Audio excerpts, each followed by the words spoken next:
सभी को अस्सलाम वालेकुम, नमस्कार। जैसा कि हमारी परंपरा रही है, हम कोई भी टॉपिक को स्टार्ट करते हैं तो एक मैसेज के साथ स्टार्ट करते हैं। तो दोस्तों, आज का हमारा जो आपके लिए मैसेज है वो ये है कि जिस राह पर हर बार मुझे कोई न कोई छलता रहा, जिस राह पर हर बार मुझे कोई न कोई छलता रहा, फिर भी न जाने मैं क्यों उसी राह पर चलता रहा। सोचा था इस बार रोशनी नहीं धुआं दूंगा, सोचा था इस बार रोशनी नहीं धुआं दूंगा, लेकिन मैं चिराग था फितरत से, जलना था जलता रहा। कहने का मतलब ये है मेरा कि हमें हमारी फितरत यानी हमारी सोच को एक ही दिशा में कंसंट्रेट रखना है, एक ही दिशा में बनाए रखना है, जिससे हम हमारी सोसाइटी को, हमारे समाज को क्या दे सकते हैं। अच्छे विचारों से, पॉजिटिव विचारों से आगे बढ़ते रहो। इन्हीं शब्दों के साथ मैं सिकंदर खान ग्रामीण डिफेंस एकेडमी के ऑनलाइन प्लेटफॉर्म में एक बार फिर से आप सभी दोस्तों का हार्दिक स्वागत, हार्दिक अभिनंदन तहे दिल से इस्तकबाल करता हूं। तो चलिए दोस्तों, आज हम बात करते हैं उन इम्पोर्टेंट क्वेश्चनों की जो पहले वाले वीडियो में हमने कुछ क्वेश्चंस पढ़ लिए थे। आज बात करते हैं उनके आगे के क्वेश्चनों की। हमारे पास जो पहला क्वेश्चन है वो है कि वक्र y बराबर साइन एक्स एक्स एक्स तथा रेखाओं x बराबर 0 तथा x बराबर 3π/2 से घिरे क्षेत्र का क्षेत्रफल वर्ग इकाई में कितना है। यानी आपको क्या दे रहा है, the area bounded by the curve y equal to sine x x axis and the lines x equal to 0 and x equal to 3π/2 in square unit. तो दोस्तों, आपको अगर कभी भी इस तरह का अगर कोई क्वेश्चन दे दिया जाए तो आपको क्या अप्लाई करना है वो आपको अच्छी तरीके से देखना है। आपको देखो, मैं एक बात बताता हूं कि जैसे y बराबर साइन एक्स है, आप सबको पता है कि साइन का जो डायग्राम होता है वो ये होता है। साइन का जो डायग्राम होता है वो ये होता है। दोस्तों, आप सबको पता है ये क्या होता है, π/2, और ये क्या होता है पाई, ये क्या होता है 3π/2, और ये जो मेरे पास होता है वो होता है 2π। और आपको एक बात विशेष याद रखनी है यहाँ पर कि प्रत्येक जो पार्ट होता है, ये पार्ट यानी एक जो वक्र है, एक जो कर्व है, उसका जो एरिया होता है वो कितना होता है, 2 होता है उसका आंसर। तो देखो, ये एक, ये भी एक, इसका भी एक, इसका भी एक। तो हमें जो पूछा है उसके अकॉर्डिंग चलते हैं। तो हमें क्या पूछा है कि हमें ये पूछा है कि हमें एरिया बताना है लिमिट 0 से 3π/2 का, और किसका बताना है भाई, साइन एक्स का।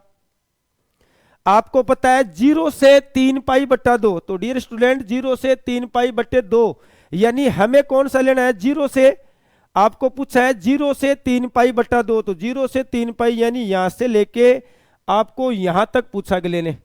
तो कितना हो जाएगा, देखो एक ये पार्ट और एक ये पार्ट। तो हमारे पास जो आंसर होगा वो हो जाएगा 1 + 1 + 1 कितना हो जाएगा, 3। यानी आप इसको विदाउट इंटीग्रेशन से केवल डायग्राम से आप बता सकते हो। तो इसका जो आंसर आ रहा है वो हमारे पास कितना आ रहा है, 3 आ रहा है। तो हम ये कह सकते हैं कि ऑप्शन नंबर 4 है वो इसका क्या है, राइट आंसर है। तो दोस्तों, अगर मान लो अगला कहता है कि 0 से 2π के बीच में इसका क्षेत्रफल कितना है, तो 0 से 2π के बीच में पूछे तो देखो 1 2 3 4, तो उसका आंसर हो जाता 4। अगर इस क्वेश्चन के अंदर हमें ऐसे कहता कि इसका जो एरिया है वो 0 से π के बीच में कितना है, तो 2 हो जाता। अगर ऐसे कहता π से 2π के बीच में कितना है, तो भी 2 है। तो आपको कोई भी लिमिट दे दी जाए, 0 से दे दे या π/2 से दे दे या π से दे दे या 3π/2 से दे दे, तो आपको कोई भी लिमिट दे दी जाए तो आपको केवल यहां से दे के इसका सॉल्यूशन फाइंड करना है। तो दोस्तों, बात करते हैं देखो नेक्स्ट क्वेश्चन की। हमें जो नेक्स्ट क्वेश्चन क्या दे रखा है, यदि 2 इकाई सदिशों का योग एक इकाई सदिश है तो उनके अंतर सदिश का परिणाम क्या होगा। If the sum of 2 unit vectors is a unit vector then the magnitude of their difference will be. आपको क्या कह रहा है कि कोई भी 2 यूनिट वेक्टर है, उनका सम यानी उनका योग भी क्या है, एक इकाई सदिश है। यानी हमें यहां पर ये कहने चाह रहा है अगला कि ए इकाई सदिश है, बी भी क्या है, इकाई सदिश है, और उनका योग भी क्या है, उनका योग है वो भी क्या है, मेरे पास एक इकाई सदिश है। तो अगला कह रहा है कि उसके अंतर का परिणाम। तो दोस्तों यहां पर आप देखो एक तरीका, तो इसका शॉर्ट मेथड की बात करूं मैं,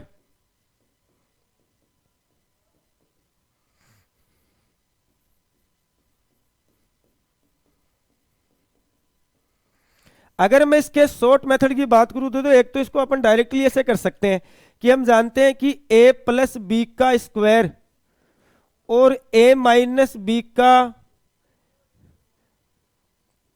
a प्लस बी के परिणाम का स्क्वायर और a माइनस बी के परिमाण का स्क्वायर बराबर क्या होता है, ये होता है देखो a स्क्वायर और साथ में होता है बी स्क्वायर। एक बार चेक कर सकते हो आप, कितना आएगा अपने पास, ये आएगा। इसको हम क्या लिख सकते हैं, देखो 2 हमारे पास ये आएगा, और जो क्या लिख सकते हैं इसको, देखो बीच में आएगा प्लस। तो ये हमारे पास फॉर्मूला होता है, आप चेक कर सकते हो।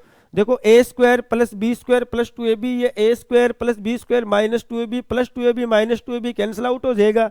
तो हमारे पास जो रिजल्ट आएगा वो 2 इंटू ए का मैग्नीट्यूड का स्क्वायर प्लस बी के मैग्नीट्यूड का स्क्वायर ही आएगा। तो दोस्तों यहाँ पर देखते हैं, देखो हमें क्या दे रखा है, हमें इसका मान दे रखा है 1, और यहां पर इसका मान कितना दे रखा है, इसकी वैल्यू हमें निकालनी है। ये दे रखा है 1, 1 का स्क्वायर 1, ये भी दे रखा है 1। तो यहां से अगर मैं a माइनस बी के मैग्नीट्यूड का स्क्वायर कितना आ जाएगा, देखो इसको गुणा करेंगे तो 4, इस 1 को इधर ले जाएंगे तो -1, तो ये हो जाएगा 3। तो आप यहां से दे सकते हो a माइनस बी का जो मैग्नीट्यूड का जो स्क्वायर है वो किसके, 3 के बराबर। तो स्क्वायर हटाएंगे तो a माइनस बी का मैग्नीट्यूड कितना आ गया, √3 आ गया। तो हम ये कह सकते हैं कि ऑप्शन नंबर 4 इसका क्या है, राइट आंसर है। दोस्तों ये तो क्या था, इसका शॉर्ट मेथड था। देखो मैं इसकी ऑब्जेक्टिव अप्रोच की बात करूं तो आपको किस तरह से एग्जाम में आंसर देना है,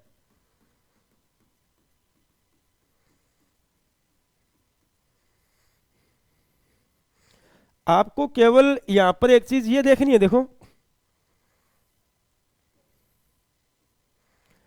मान लो ये बी सदिश है, ये माइनस बी सदिश है, मैं बात कर रहा हूं इसकी, मैंने ये मान लिया एंगल बीच का मान लिया मैंने थीटा।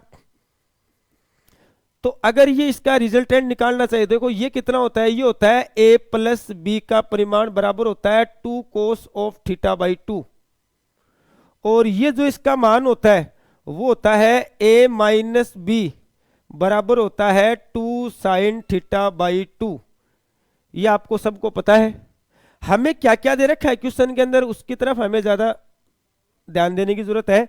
हमें क्या कह रहा है, देखो a प्लस बी, देखो एक बात यहां से अगर अपन देखें तो हमें क्या, देखो a प्लस बी का जो परिमाण है वो किसके बराबर होता है, 2 cos ऑफ थीटा बाई 2 के बराबर होता है। पर्सन में इसका मान कितना दे रखा है, हमें दे रखा है 1, ये है 2 cos थीटा बाई 2।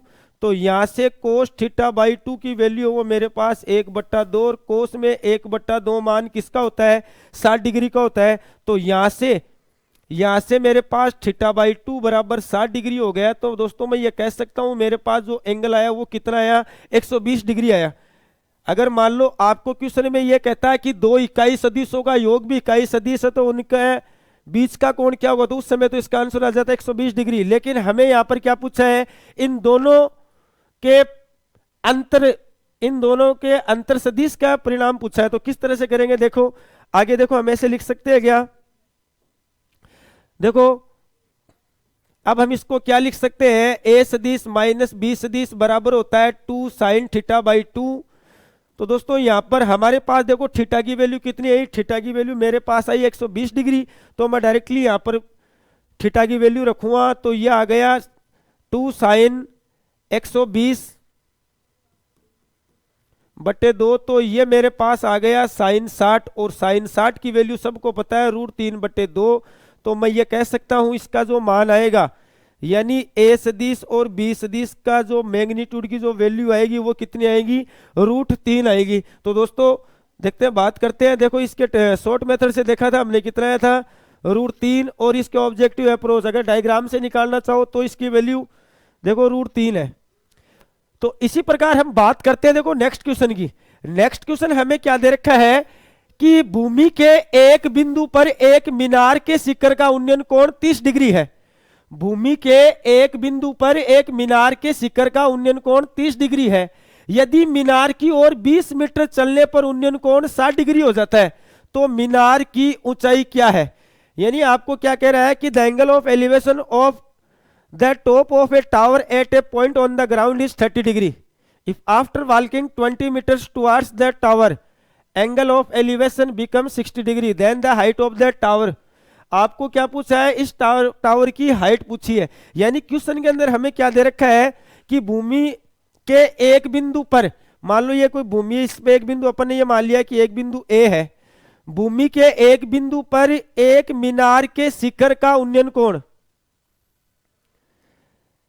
जैसे मैंने मान ली भाई ये मीनार है, इस मीनार पर इसके शिखर का जो उन्नयन कोण है वो हमें दे रखा है 30 डिग्री। अब आगे क्या कह रहा है देखो, उन्नयन कोण 30 डिग्री है। यदि मीनार की ओर 20 मीटर चलने पर, अगर मीनार की ओर, इस बिंदु से मीनार की ओर अगर मैं 20 मीटर चलता हूं यहां पर, तो इसका जो कोण है वो 60 डिग्री हो जाता है। यानी ये कोण कितने डिग्री का हो जाता है? 60 डिग्री का हो जाता है। तो मीनार की ऊंचाई क्या है ये हम लोगों को पूछी है।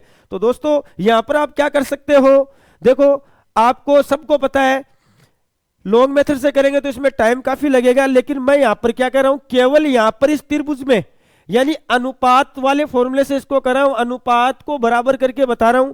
तो आप सबको पता है, जैसे मैंने कह दिया tan 30 डिग्री, तो सबको पता है 1/√3, 1/√3। लेकिन यहां पर हमें क्या करना है, बस ऊपर नीचे r से गुणा करके लिखना है, इतना सा काम है बस। जो भी कोण होता है उसको ऊपर नीचे r से गुणा करना है। तो देखो यहाँ 60 है, tan 60 का मान होता है √3, कितना होता है? √3 होता है। तो ये मैंने मान लिया √3r है, और ये कितना हो गया? r। दोस्तों बात करते हैं 30 बड़े वाले त्रिभुज की। बड़े वाले त्रिभुज का कोण 30 का है, तो 30 का है, तो ये कितना हो गया? r।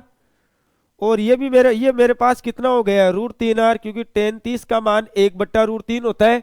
अब देखो यहां पर हमें क्या करना है, चाहे मैं छोटे वाले त्रिभुज की बात करूं या इस बड़े वाले त्रिभुज की बात करूं, लेकिन मैंने देखा दोनों के अंदर ऊंचाइयां क्या होनी चाहिए? बराबर होनी चाहिए। यहां पर देखा इसकी ऊंचाई √3r आ रही है, और इसकी जो ऊंचाई है वो कितनी आ रही है? r आ रही है। जबकि ऐसा नहीं होना चाहिए, दोनों की ऊंचाइयां क्या आनी चाहिए? बराबर आनी चाहिए। तो दोनों की ऊंचाइयों को बराबर करने के लिए देखो इसको भी √3 से गुणा कर दिया, तो इसको भी √3 से गुणा करो।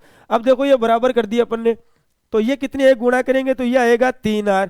तो आपको पता है ये पूरी 3r है, ये r है, तो ये कितना दे रखा है हमें? ये दे रखा है 2r। यानी हमें क्वेश्चन में क्या कह रहा है, देखो हमें क्वेश्चन में ये कह रहा है कि 2r का जो मान है वो दे दिया 20, तो r का मान कितना हो जाएगा? r का मान हो जाएगा 20/2 यानी 10।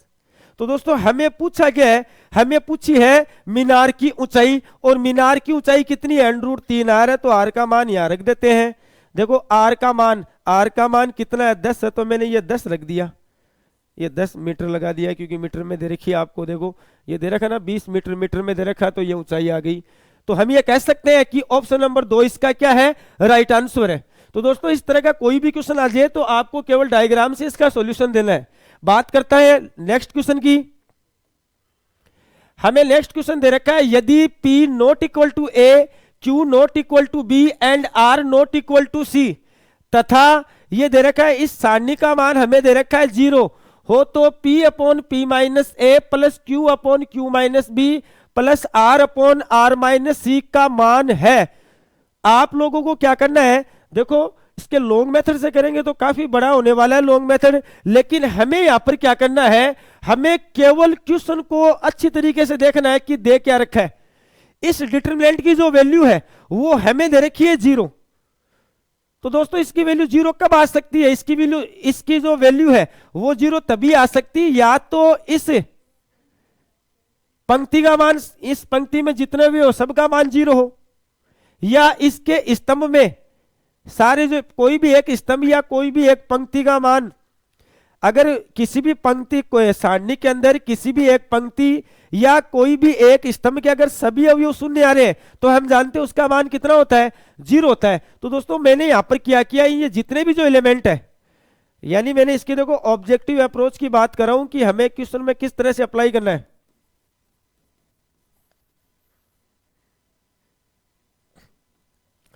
देखो अगर मैंने मान लो मैंने P की जगह 0, B की जगह 0 और C की जगह 0 कर दिया, क्यों? ये 0 होगा, ये 0 होगा, ये 0 होगा, तो सारणी का मान 0 आ सकता है, कर सकते हैं।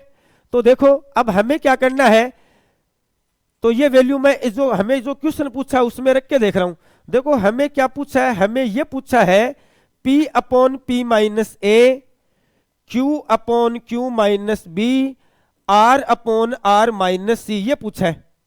तो P का मान कितना है, 0 है, तो ये मेरे पास हो जाएगा 0 माइनस, देखो ये मेरे पास कितना हो जाएगा 0 माइनस एक, Q अपन हमें मान नहीं दे रखा है, Q भी नहीं दे रखा है, देखो B कितना है 0, ये R अपॉन R माइनस सी का मान 0 है। हमें क्या करना है, देखो इसको थोड़ा सा सरल कर लो, 0 में अगर किसी संख्या का भाग देंगे तो ये 0, देखो ये आ जाएगा Q बट्टा Q यानी 1, देखो ये हमारे पास R बट्टे R यानी 1, तो इसके अगर मैं ऑल ओवर वैल्यू की बात करूं तो मेरे पास कितनी आ रही है, 2 आ रही है। तो दोस्तों हम ये कह सकते हैं कि ऑप्शन नंबर 1 है वो इसका क्या है, राइट आंसर है। यानी ऐसे क्वेश्चन को अगर आप जो क्वेश्चन की जो कंडीशन दे रखी है, जो हमें क्या दे रखा है, ये कह रहा है कि P है वो 1 के बराबर नहीं होना चाहिए, देखो P हमें 1 के बराबर नहीं लेके चल रहे, नहीं Q को B के बराबर लेके चल रहे हैं, नहीं R को C के बराबर लेके चल, सब चीज है वो डिफरेंट वैल्यू लिए मैंने तीनों की। तो इस तरह से आप ऐसे क्वेश्चनों का आसानी से आंसर दे सकते हो। बात करते हैं नेक्स्ट क्वेश्चन की। हमें नेक्स्ट क्वेश्चन दे रखा है, यदि xn बराबर कोस पाई बट्टे 2n पाई बट्टे 2 की power n plus iota sine पाई बट्टे 2 की पावर n हो तो x1 x2 x3 dot dot infinity का मान पूछा हमें, यानी हमें ये दे रखा है और x1 x2 x3 dot dot infinity की वैल्यू पूछी है। तो दोस्तों ये जो हमारे पास जो क्वेश्चन है, इस क्वेश्चन को आप कम से कम भी 3 या 4 मेथड से कर सकते हो। देखो आप इसको द मायावर प्रमेय से भी कर सकते हो, आप इस क्वेश्चन को आयलर प्रमेय से भी कर सकते हो, आप इस क्वेश्चन को लॉन्ग मेथड लगा के भी कर सकते हो विदाउट द मायावर प्रमेय की हेल्प से। दोस्तों हमें अगर ये तीनों मेथड अप्लाई करोगे तो उसमें टाइम बहुत ज्यादा लगेगा। ऐसे क्वेश्चन मोस्टली ज्यादातर एग्जामों में इस टाइप्स के क्वेश्चन आते रहते हैं, तो आपको यहां पर ऐसे क्वेश्चनों का सॉल्यूशन कैसे देना है, देखो इसकी जो ट्रिक होती है, इसकी जो ट्रिक होती है मैं आपको बता दूं कि xn बराबर कोस पाई अपॉन के की power n plus iota sine pi upon के की पावर n हो तो x1 x2 x3 dot dot infinity की आप डायरेक्टली वैल्यू लिख सकते हो e की पावर आयोटा पाई अपॉन के माइनस 1। ये इसकी इस क्वेश्चन की क्या है, डायरेक्ट ट्रिक होती है। तो आपको देखो यहां पर क्या दे रखा है, हमें ये दे रखा है यहां पर। तो दोस्तों ये इसकी ट्रिक होती है। अगर मैं बात करूं, देखो यहां पर अगर इसकी तुलना करूं तो तुलना करने पर जो मेरे पास जो मान आ रहा है, देखो वो कितना आ रहा है, यहां अगर तुलना करें हम तो k का मान मेरे पास, इसकी तुलना कर दो इससे, देखो यहां पर k का मान कितना है, देखो k का मान मेरे पास है 2। पूछा क्या हमें ये पूछा है x1 x2 x3 dot dot xn, sorry infinity value पूछी, ये पूछी है। तो इसका जो ट्रिक का जो फॉर्मूला होता है वो e की पावर आयोटा अपॉन k का मान कितना है 2, तो ये आ गया 2 माइनस 1, ये आ गया e की पावर आयोटा पाई। तो इस आयलर प्रमेय में इसको क्या लिख सकते हैं, देखो e की पावर आयोटा थीटा क्या लिख सकते हैं, cos theta plus iota sine theta. तो ये मेरे पास हो गया cos pi plus iota sine pi. Cos pi का मान होता है -1, आयोटा देखो साइन पाई का मान होता है 0। तो मैं ये कहूंगा कि इसकी जो वैल्यू आ रही है वो मेरे पास कितनी आ रही है, -1 आ रही है, यानी ऑप्शन नंबर 3 इसका क्या है, राइट आंसर है। दोस्तों आपको ये जो ट्रिक है मैंने यहाँ पर आपको लिख के दे रखी है ऐसे, तो आप अच्छी तरीके से इसको देख लेना। ऐसे क्वेश्चन आरपीएससी के अंदर भी एक तो π/3 वाला, एक π/2 वाला पूछा गया क्वेश्चन है, और एनडीए में भी ये क्वेश्चन काफी बार पूछा गया है। तो आपको इस तरह के क्वेश्चन की ज्यादा प्रैक्टिस करनी है। अब मैं बात करता हूं देखो नेक्स्ट क्वेश्चन की। नेक्स्ट क्वेश्चन मुझे क्या दे रखा है, यदि त्रिभुज एबीसी के अंतःकोण 1 तथा ए बी तथा सी हो तो साइन बी प्लस सी बट्टे 2 का मान होगा। यानी आपको एक बात का विशेष ध्यान रखना है कि कभी भी अगर हमारे पास अगर हमें कभी भी अगर इस तरह से कोई त्रिभुज नाम आ गया कोई भी क्वेश्चन में, तो सबसे पहले हमें जो पुट करना होता है, सबसे पहले आपको ये पुट कर देना कि a बराबर b बराबर c बराबर 60 डिग्री।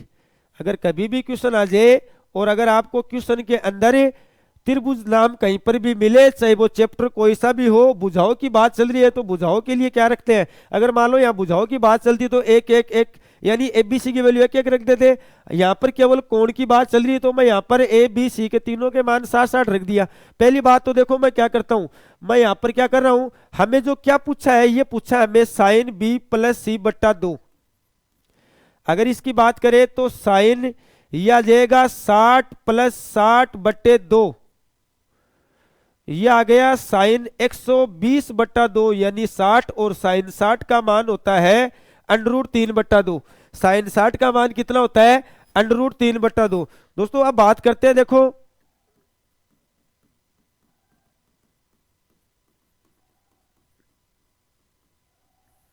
तो यह आपको जो ऑब्जेक्टिव अप्रोच जो मैंने बताई है, देखो आपको किस तरह से करना है। अब मैं बात करता हूं देखो ऑप्शन की।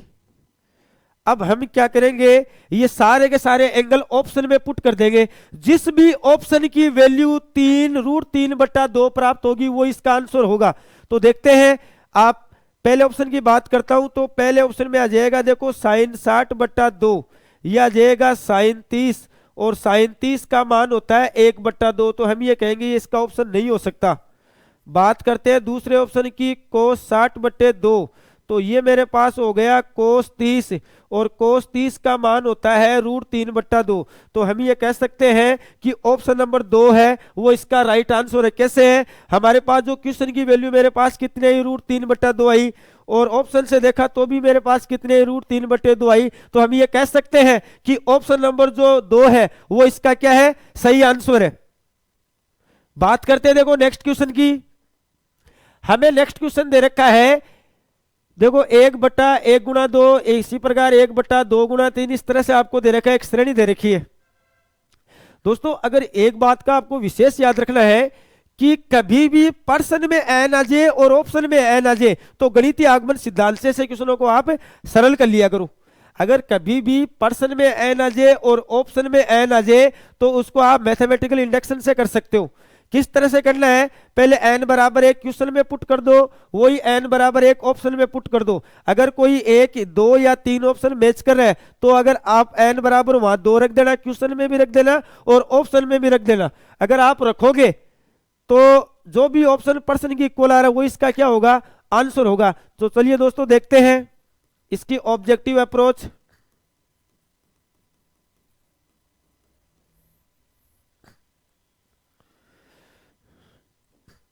देखो मैं यहां पर पुट कर रहा हूं n = 1। अगर मैं n = 1 पुट करूं तो ये तो हो गया देखो मेरे पास क्वेश्चन और ये हो गया ऑप्शन। पहले क्वेश्चन में n = 1 का मतलब पहला पद, तो पहला पद देखो कितना आ जाएगा, पहला पद आएगा 1 को 2 से गुणा करेंगे तो 2। अब आ जाओ देखो ऑप्शन में, ऑप्शन में ये ऑप्शन इसका आंसर नहीं हो सकता, देखो अनंत आ रहा है 1 रखने पर। और देखो अगर यहां रखेंगे तो इसका मान आएगा 1, ये ऑप्शन भी नहीं हो सकता। ये ऑप्शन भी 1 बट्टा 2 दे रहा है, ये ऑप्शन भी 1 बट्टा 2 दे रहा है, तो दोनों तो हो नहीं सकते। यानी मैं अगर बात करता हूं ऑप्शन की तो ऑप्शन नंबर 1 कितना दे रहा है, 1 बट्टा 2, और ऑप्शन नंबर 3 भी कितना दे रहा है, ये भी दे रहा है 1 बट्टा 2। बात करते हैं देखो अब n बराबर 2 की। अब देखो मैं n बराबर 2 पुट कर रहा हूं, n बराबर 2 पुट करूंगा तो पहले तो कर रहा हूं देखो क्वेश्चन में, अगर क्वेश्चन में फिर बात करते देखो ऑप्शन की। पहले क्वेश्चन में देखते हैं n बराबर 2 का मतलब हो गया 2 पद लेने आपको। देखो ये आ गया 1 बट्टे 2, इसको गुणा करेंगे तो ये 1 बट्टे 6। अगर मैं इसका एलसीएम 6 ले लेता हूं तो ये आएगा 3 + 1 यानी 4 बट्टे 6, ये आ जाएगा 2 बट्टे 3। अब ऑप्शन से देखते दिखा n बराबर 2 रखने पर कौन सा ऑप्शन 2 बट्टा 3 दे रहा है। देखो पहला ऑप्शन तो 2 बट्टा 3 देगा नहीं, तो ये तो इसका आंसर नहीं हो सकता। देखो ये ऑप्शन 3 हो रहा है, अगर n की जगह 2 रखोगे, देखो 2 रखेंगे तो 2 बट्टा 3, हम ये कह सकते हैं कि ऑप्शन नंबर 3 है वो इसका क्या है, राइट आंसर है। चलिए देखते हैं नेक्स्ट क्वेश्चन की ओर चलते हैं। हमें दे रखा है कि f(x) बराबर, हमें क्या दे रखा है, देखो f(x) बराबर आपको दे रखा है 2x + 5, ये k या 8x - 1, ये x ग्रेटर देन 1 है, ये इक्वल टू 1 है, लेस देन है। कह रहा है x बराबर 1 पर सतत है, तो आपको पूछा है k का मान। तो दोस्तों अगर फलन की एक से अधिक परिभाषा दी गई है, देखो मैं बात कर रहा हूं इसके ऑब्जेक्टिव अप्रोच की, यदि फलन की एक से अधिक परिभाषा दी गई है तथा किसी बिंदु पर फलन की सातत्य की जांच करनी है, तो उस बिंदु को सभी परिभाषाओं में x की जगह प्रतिस्थापित करते हैं। यदि सभी मान समान प्राप्त हो तो फलन सतत होगा, अन्यथा असतत। देखो बात करते हैं, हमें क्या कह रहा है, हमें यह कह रहा है कि x बराबर 1 पर यह सतत है, x बराबर 1 पर सतत है, तो x की जगह सब में रख दो ये मान। देखो 2 गुणा 1 ये -5 ये बराबर k, यहां पर भी रख दो, यह आ जाएगा 8 गुणा 1 -1, यह आ जाएगा देखो कितना आ जाएगा, यहां पर ये प्लस दे रखा है, यह आ जाएगा देखो 7, और ये भी कितना आ जाएगा 7। देखो फलन हमें पहले से क्या दे रखा है, पहले से सतत दे रखा है। अगर कोई फलन पहले से सतत दे रखा होता है तो इसकी दाईं सीमा बाईं सीमा और फलन का मान तीनों क्या होते हैं, बराबर होते हैं। तो दोस्तों यहां पर हमें पहले से सतत दे रखा था, तो हमने क्या किया, जिस भी बिंदु पर आपको सातत्य की डेफिनेशन पूछे यानी वैल्यू पूछे, तो आपको उस समय क्या करना है, जैसे x बराबर 1 पर पूछा तो x की जगह 1 रख दो। देख लो अगर सभी मान बराबर आ रहा तो हम ये कहेंगे वो सतत है, सभी मान बराबर नहीं आ रहा तो वो असतत है। लेकिन हमें यहाँ पर पहले से सतत दे रखा है तो हमें बराबर मान देखने की आवश्यकता नहीं है, तो हम ये कहेंगे जो k का मान है वो मेरे पास कितना आया, 3 आया, सॉरी 7 आया, यानी ऑप्शन नंबर 3 इसका क्या है, राइट आंसर है। देखो बात करते हैं नेक्स्ट क्वेश्चन की। हमें नेक्स्ट क्वेश्चन दे रखा है कि अवकल समीकरण dy अपॉन dx बराबर e की power x minus y plus x square e की पावर माइनस वाई का हल है। Solution of the differential equation dy upon dx equal to e की power x minus y plus x square e की power minus y is. हमें इस differential equation का solution पूछा है। तो दोस्तों अवकल समीकरण की एक, अगर इसको लॉग मेथड से करेंगे तो इसके हमें इसके लिए देखो ऐसे क्वेश्चन में टाइम बहुत लगता है। मान लो इस क्वेश्चन में नहीं लगाया तो और में लग जाएगा टाइम, लेकिन जो भी अवकल समीकरण होती है अगर आप उसका सॉल्यूशन करते हो तो आपको काफी टाइम लगता है। तो आपको उस समय क्या करना है, देखो अस्पष्ट फलन, आपका अस्पष्ट फलन कई चैप्टरों में काम में आता है। अस्पष्ट फलनों का, अस्पष्ट फलनों का अवकलन, और ये क्या होता है, अस्पष्ट फलनों का अवकलन ये होता है dy अपॉन dx बराबर माइनस का del f upon del x upon del f upon del y। इसका मतलब हो गया x को आपको अचर मानना है, यहां पर आपको किसको अचर मानना है, y को अचर मानना है। जब भी आप अस्पष्ट फलन, यानी अस्पष्ट फलन क्या होता है कि कोई भी दो चर में ऐसी समीकरण जिसमें एक चर का मान दूसरे चर के रूप में ज्ञात करना असंभव हो जाए उसको कहते हैं इम्प्लिसिट फंक्शन, अस्पष्ट फलन कहते हैं। और इसका जो अवकलन होता है वो ये होता है इसका फॉर्मूला, यानी अगर आप x के सापेक्ष अवकलन करो तो y को अचर मानो, y के सापेक्ष करो तो x को क्या मानना है, अचर मानना है। तो चलिए दोस्तों ये जो कॉन्सेप्ट है वो यहां पर अप्लाई करते हैं। देखो मैं क्या करूंगा, सारे ऑप्शन का अवकलन कर दूंगा, जिस भी ऑप्शन की वैल्यू % के बराबर आएगी वो इसका क्या होगा, राइट आंसर होगा। तो देखते हैं पहले ऑप्शन से। देखो पहले f बराबर मान लो इसको, ऐसे जो क्वेश्चन होते हैं पहले उसको f बराबर मान लिया करो आप। तो देखो यहां मानते हैं, तो पहला ऑप्शन है देखो e की पावर y, ये e की पावर x, इसको इधर लेके जाएंगे 1/3 x की पावर 3, ये हो गया c। अब देखो क्या करेंगे, पहले मैं dy अपॉन dx निकाल रहा हूं। देखो पहले हम अवकलन करते हैं x के सापेक्ष, तो y को अचर मानना, तो ये तो 0, e की पावर x का e की पावर x, इसका करेंगे तो ये आएगा 1/3 3x स्क्वायर, और इसका हो जाएगा 0 अपॉन y के सापेक्ष करेंगे, ये 0 ये 0 ये 0, केवल इसका हो जाएगा e की पावर y। माइनस को अगर मैं अंदर मल्टीप्लाई कर दूं तो e की पावर x, 3 से 3 को काट दिया, ये आ गया x स्क्वायर, अलग अलग भाग दे दो, इसमें अलग भाग दे दो और इसमें अलग भाग दे दो।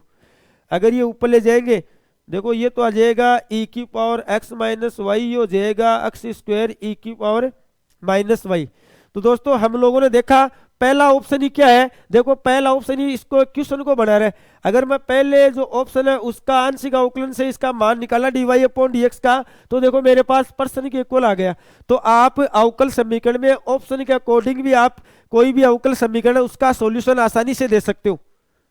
तो देख सकते हो दोस्तों, हमें पहले ऑप्शन को लेके चला था, अगर इसका मैंने आंशिक अवकलन कर दिया और देखा ये पर्सन के बराबर आ गया, तो हम ये कह सकते हैं ऑप्शन नंबर 1 है वो इसका क्या है, सही आंसर है।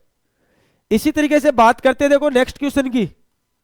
हमें नेक्स्ट क्वेश्चन दे रखा है परवलय वाई स्क्वायर बराबर 4x प्लस 4y का शीर्ष है।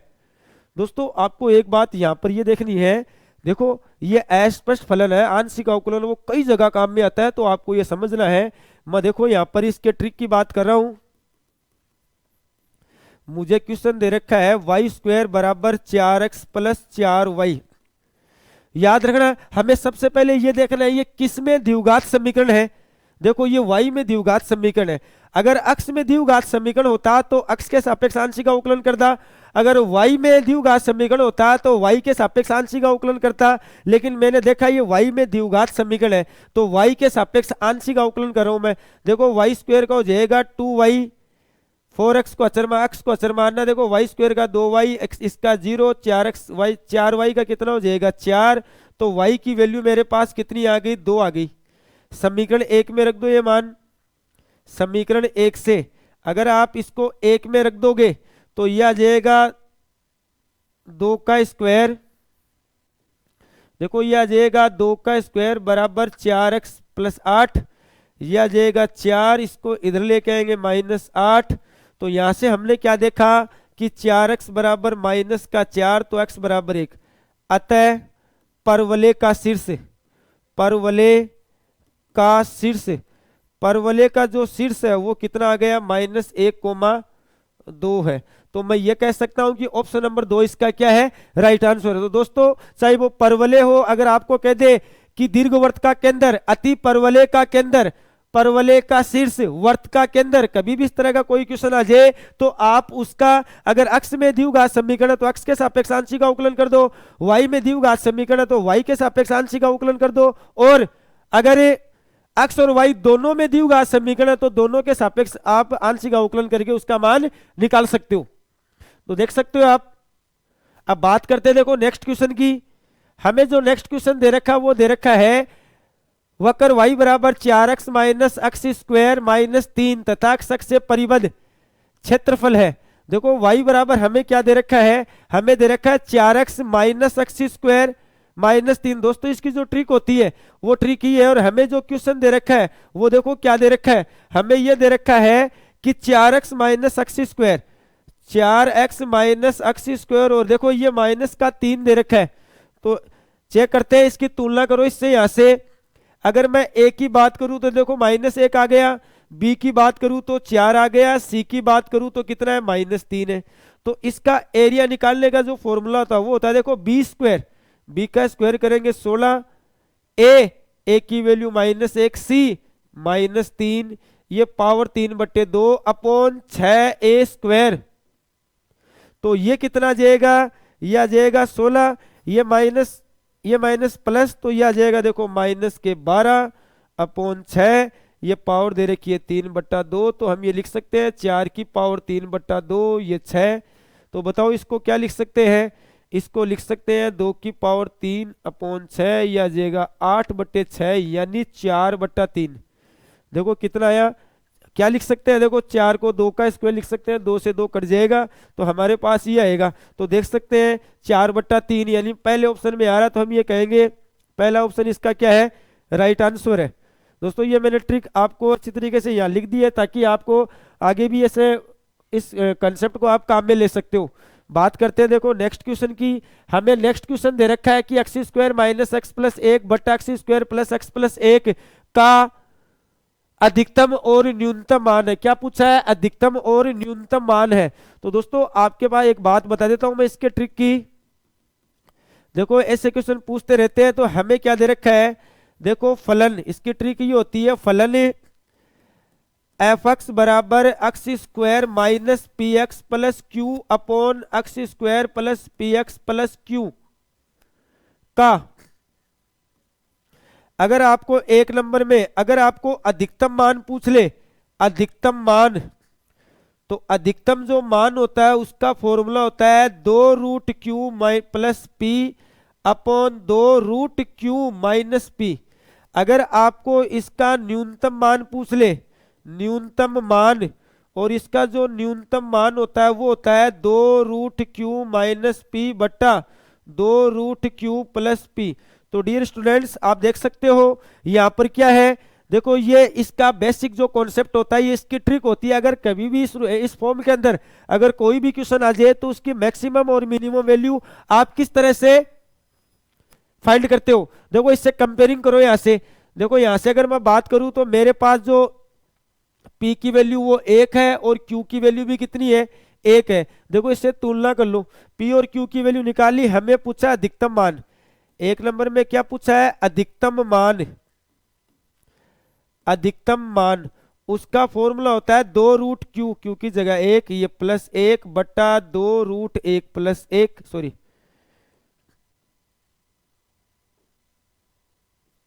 तो ऊपर वाला जो है 2 प्लस 1 बट्टा 2 माइनस 1, तो ये तो जाएगा 3।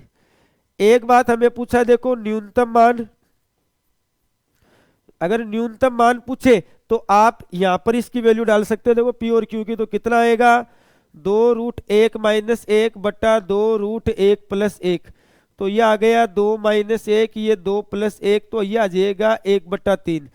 तो दोस्तों मैं ये कह सकता हूं कि ऑप्शन नंबर जो कौन सा, ऑप्शन नंबर 2 इसका क्या है, राइट आंसर है। अगर आप उसको उच्चिष्ट और निम्निष्ट से करते हो तो इस क्वेश्चन का जो लेवल है वो काफी बड़ा हो जाता है, और आपको उच्चिष्ट व निम्निष्ट में नहीं जाकर के अगर आपको कोई भी टाइप्स का कोई क्वेश्चन मिल जाए तो आप केवल यहां पर डायरेक्ट इस फॉर्मूले के अंदर वैल्यू पुट करनी है आपको। दोस्तों मैंने आपको जो ट्रिक है वो मैंने यहां लिख दी है कि x square minus P x plus Q upon x square plus P x plus Q का अधिकतम मान ये होता है। देखो न्यूनतम मान पूछे तो ऊपर माइनस आ जाएगा, अधिकतम मान पूछे तो ऊपर प्लस आ जाएगा। दोनों की बात सेम है, दोनों फॉर्मूले में केवल प्लस और माइनस का ही डिफरेंट है।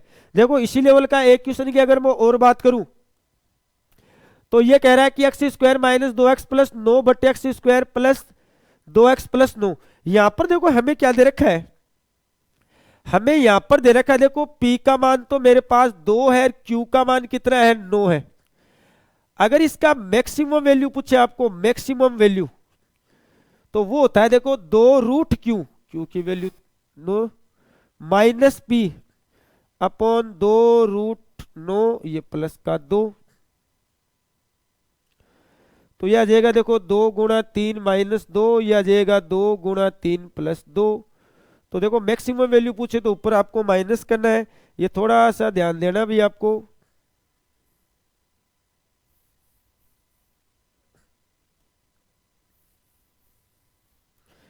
देखो ये आ जाएगा माइनस, तो ये आ जाएगा 2 इंटू 3 प्लस 2, ये आ जाएगा 2 इंटू 3 माइनस 1, 6 प्लस 2, ये आ जाएगा 6 माइनस का 2, तो ये हो जाएगा 8 बटे 4 यानी 2।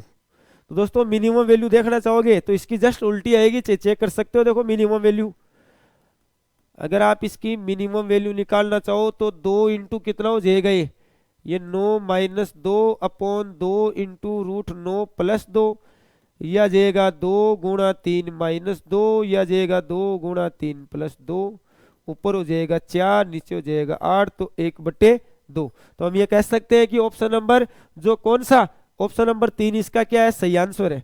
दोस्तों बात करते हैं देखो नेक्स्ट क्वेश्चन की, हमें क्या दे दिया, tan theta plus cot theta बराबर ए दे दिया, sine theta plus cos theta equal to B दे दिया। तो आपको पूछा है बी स्क्वायर माइनस 1 का स्क्वायर इंटू ए स्क्वायर प्लस 4 का मान किसके बराबर है। देखो कभी भी साइन कोस की अगर कंडीशन आ जाए तो या तो उसमें देखो आप 90 पुट करके उसकी वैल्यू निकाल सकते हो, या आप उसके अंदर 45 डिग्री भी रख सकते हो, 0 भी रख सकते हो, लेकिन एंगल वो रखना है जिसकी वैल्यू इन्फिनिटी नहीं आनी चाहिए। अगर मैं यहाँ 90 रखता तो देखो टेन 90 अनंत हो जाता, तो मैं 90 तो काम में नहीं लूंगा, 0 लूंगा, टेन 0 0 हो जाएगा, लेकिन कोट 0 कितना होता है, इन्फिनिटी, तो इसको भी नहीं ले सकते। तो ऐसे क्वेश्चनों को देखो इसके ऑब्जेक्टिव अप्रोच में, इसके ट्रिक में आप क्या कर सकते हो। देखो हम बात करते हैं केवल पुट, यहां पर जो मैं पुट कर रहा हूं वो थीटा बराबर 45 डिग्री पुट कर रहा हूं। 45 डिग्री पुट करेंगे तो कितना आ जाएगा, देखो टेन 45 1, कोट 45 भी 1। बात करते हैं देखो बी की, साइन 45 1/√2, कोस 45 1/√2, सरल करेंगे तो कितना आएगा, √2। अब हमें पूछा क्या है, देखो अब हमें ये पूछा है कि बी स्क्वायर माइनस 1 का स्क्वायर ए स्क्वायर प्लस 4 का मान। तो बी स्क्वायर अगर मैं b का स्क्वायर करूं तो मेरे पास कितना आएगा, 2, ये -1 ये स्क्वायर इंटू ए स्क्वायर, ए का मान 0 है तो 0 का स्क्वायर 0, ये 4। तो दोस्तों आप देख सकते हो इसका जो मान आ रहा है वो मेरे पास कितना आ रहा है, 4 आ रहा है।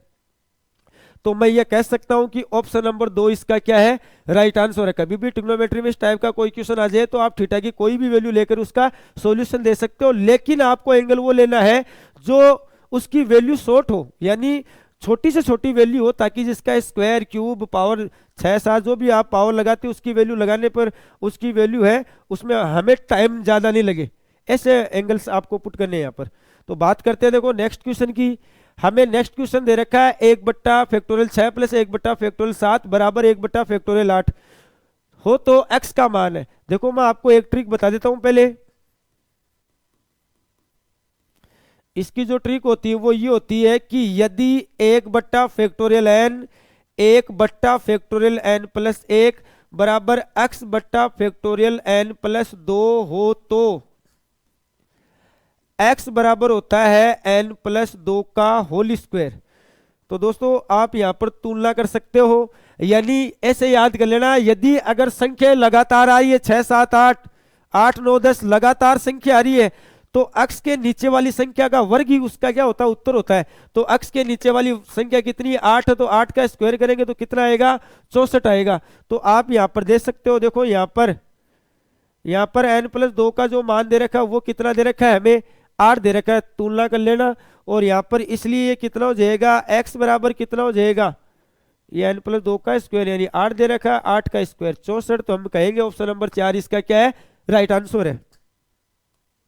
बात करते हैं यदि a और b दो समुच्चय हो तो a माइनस b बराबर है। देखो आपको क्या कह रहा है कि a और b दो समुच्चय है, a माइनस b किसके बराबर है। तो कभी भी सेट थ्योरी से अगर कोई क्वेश्चन आ जाए तो आप उसको लॉन्ग मेथड से करने की बजाय आप उसको कोई भी दो सेट ऐसे मानो जिसमें कुछ ना कुछ अवयव कॉमन हो, यानी कोई ना कोई अवयव कॉमन होना चाहिए, ऐसा सेट मानना हमें। देखो पहले तो मैं बात कर रहा हूं ऑब्जेक्टिव अप्रोच की इसकी,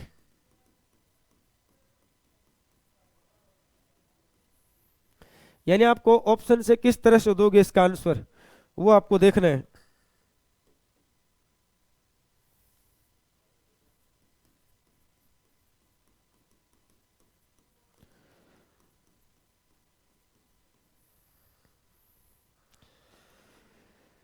देखो मैंने ये मान लिया कि भाई माना a बराबर, तो देखो मैंने मान लिया 1 और 2, b बराबर मैंने क्या मान लिया, देखो b बराबर मैंने मान लिया 2 और 3, कुछ ना कुछ अवयव कॉमन होना चाहिए। देखो मैं बात करता हूं, पहले मैं निकाल रहा हूं a माइनस बी का मतलब हो गया a के वे अवयव जो b में नहीं है। देखो 1 है क्या इसमें, नहीं है तो लिख दो, 2 है क्या इसमें, है, छोड़ दो। अब साथ साथ में एक बात और देखनी है, a माइनस बी निकालना है, ये निकालना है। तो देखो a का मान कितना है, 1 2, a माइनस बी का मान कितना है, 1। तो इसमें से इसके अवयव को छोड़ दो, 1 है क्या इसमें, देखो है, छोड़ दो, क्या आएगा हमारे पास, केवल कितना आएगा, 2 आएगा, केवल कितना आएगा, 2 आएगा। अब 2 कोई से में ऑप्शन में सीधा तो दे नहीं रखा, क्या ये 2 a में है, देखो ये a में तो 1 2 है, नहीं हो सकता। b में है क्या, b में देखो 2 3 है, ये भी नहीं हो सकता। अब बात करता हूं a यूनियन b लिखूंगा तो 1 2 3 आएगा, ये भी देखो इसका आंसर नहीं हो सकता। और ये अगर मैं देखो चेक करो a और b अगर इन दोनों में मैं कॉमन की बात करूं तो देखो दोनों में दो अवयव 2 है, वो कॉमन है दोनों में। तो मैं ये कह सकता हूं कि इसका जो सही आंसर हो वो क्या है, इंटरसेक्शन बी है। देखो ऐसे क्वेश्चन को आप वेन डायग्राम से भी बता सकते हो। वेन डायग्राम से किस तरह से देंगे, देखो मान लो ये मेरे पास एक समुच्चय A है, ये मैंने मान लिया देखो समुच्चय B है। अब दोस्तों यहां पर आप देख सकते हो कि A माइनस बी, देखो A माइनस बी इसको कहते हैं A माइनस बी, ये जो पार्ट होता है वो A माइनस बी है, ये जो पार्ट है वो क्या है, a माइनस बी है, तो इसको हम लिख सकते हैं, देखो a माइनस बी लिख सकते हैं। अब बात करता हूं मैं देखो a इंटरसेक्शन b की, तो ये जो a इंटरसेक्शन b हो गया, ये वाला पार्ट, ये वाला जो पार्ट है वो क्या है इसका, a इंटरसेक्शन b। तो मैं ये कहूँगा ये जो पार्ट है वो क्या है, a इंटरसेक्शन b है। तो देखो हमें क्या पूछा इसमें, देखो हमें ये पूछा है कि a minus B.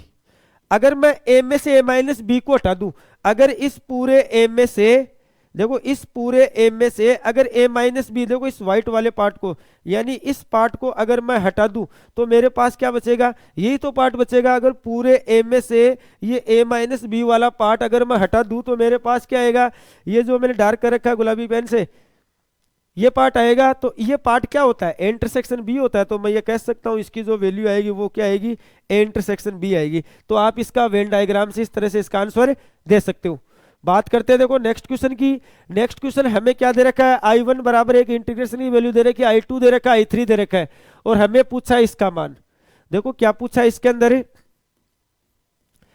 i1 minus 2i2 plus i3। i1 का मान कितना है, देखो i1 का मान, यहां पर जो लिमिट हमें दे रखी है, यहां पर देखो लिमिट नहीं दे रखी, हमें क्या है, एक तो दे रखा है देखो x1 upon 1 plus x square का स्क्वायर और ये dx। फिर है देखो 2i2 की वैल्यू कितनी है, ये है x e की power x upon 1 plus x का स्क्वायर और ये dx। अब उसके बाद में i3, ये है एक्स स्क्वायर e की पावर x और 1 प्लस एक्स स्क्वायर का स्क्वायर और dx, ये दे रखा है हमें।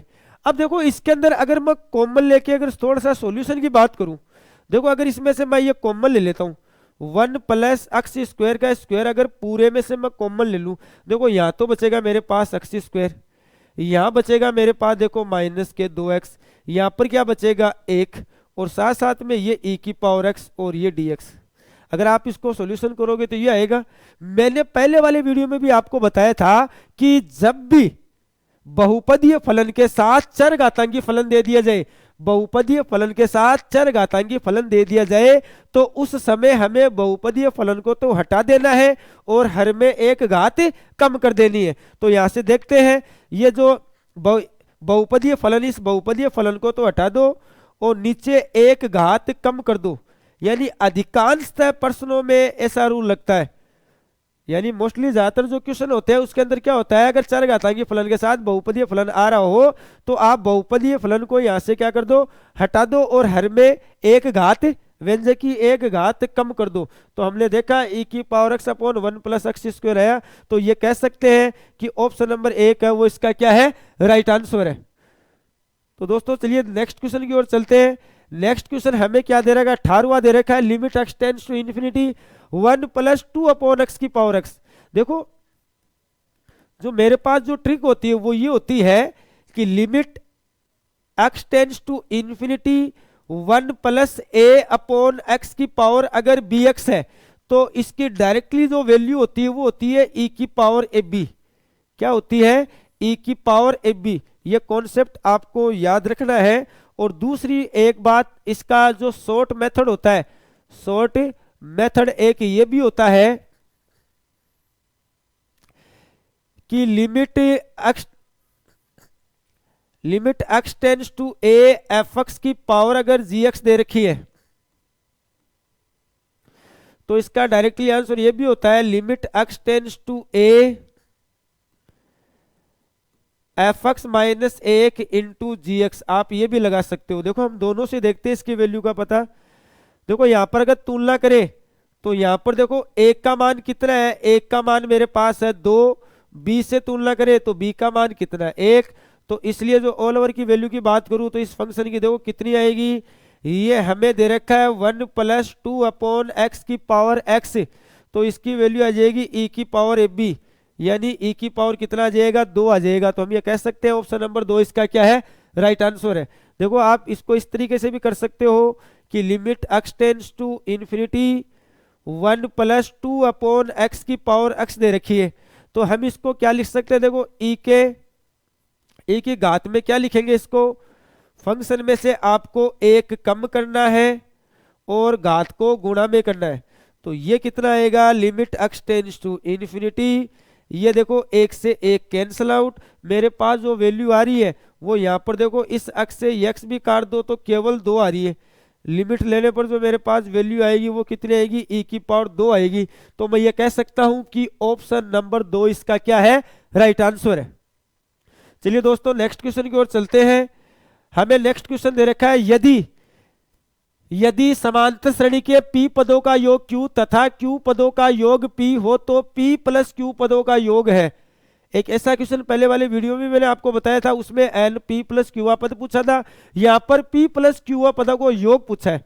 तो दोस्तों बनिए रहिएगा, आपको अच्छी तरीके से इस क्वेश्चन का सॉल्यूशन अच्छी तरीके से देखना है। हमें देखो क्या दे रखा है, थोड़ा सा जो क्वेश्चन की लैंग्वेज की तरफ आपको थोड़ा सा ध्यान देना है। If the sum of terms of an AP is q and the sum of its q terms is p, then the sum of its p plus q terms will be। तो देखो ये क्या कह रहा है कि कोई भी समांतर श्रेणी में है, इस तरह से कह रहे हैं, यानी ये क्या कह रहा है, p पदों का योग q, यानी 1 और 2 मैंने पद मान लिए, एक पद का तो योग दे रखा है 2 और 2 पद का योग दे रखा है 1, ऐसे कह रहे हैं। यानी यहां पर पहले पद का योग, पहले पद कह दो चाहिए a1 कह दो, पहला पद दे रखा है हमें 2, दूसरा पद इसको लिख सकते हैं हम a1 प्लस a2 लिख सकते हैं, और दूसरा पद कितना है वो दे रखा है 1। यहां से अगर a1 का मान कितना है 2 रख दो यहाँ, तो देखो मैंने a2 की वैल्यू निकाली, a2 की वैल्यू मेरे पास कितनी आ गई, -1 आ गई। तो दोस्तों मेन जो हमारा उद्देश्य है ऐसे क्वेश्चनों में केवल आपको एक एपी बनानी है, वो एपी कैसे बनानी है वो आपको देखना है। देखो हमने क्या देखा, पहला पद मेरे पास आया देखो 2, दूसरा पद कितना आया -1। अब देखो इनका अंतर देखो, अगर मैं इसमें से इसको घटाऊं तो कितना आएगा, देखो -3 आएगा। यहां पर क्या रखूं ताकि उसका अंतर भी कितना आ जाए, -3 आ जाए, तो मुझे यहां पर रखना पड़ेगा -4।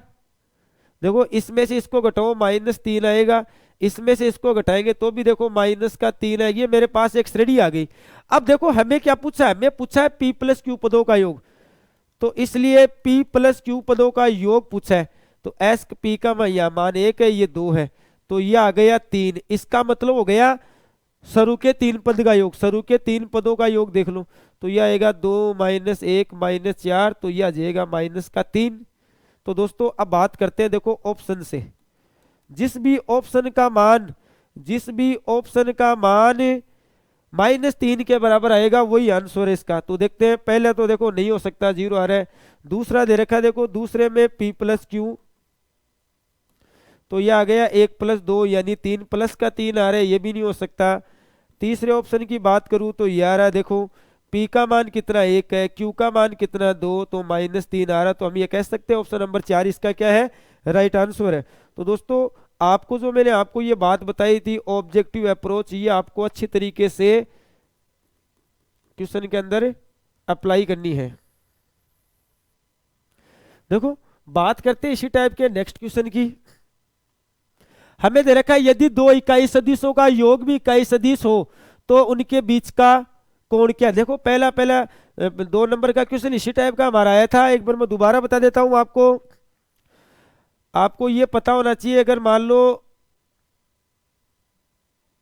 ये मेरे पास b सदिश है, ये मेरे पास -b सदिश है, ये देखो मैंने a सदिश मान लिया, बीच का कोण थीटा मान लिया, तो ये मेरे पास हुआ था a सदिश प्लस b सदिश का मैग्नीट्यूड कितना आता है, 2 cos θ/2 आता है। अगर मुझे इसकी जरूरत पड़े तो ये मेरे पास आता है a सदिश माइनस b सदिश बराबर होता है 2 sin θ/2, ये होता है।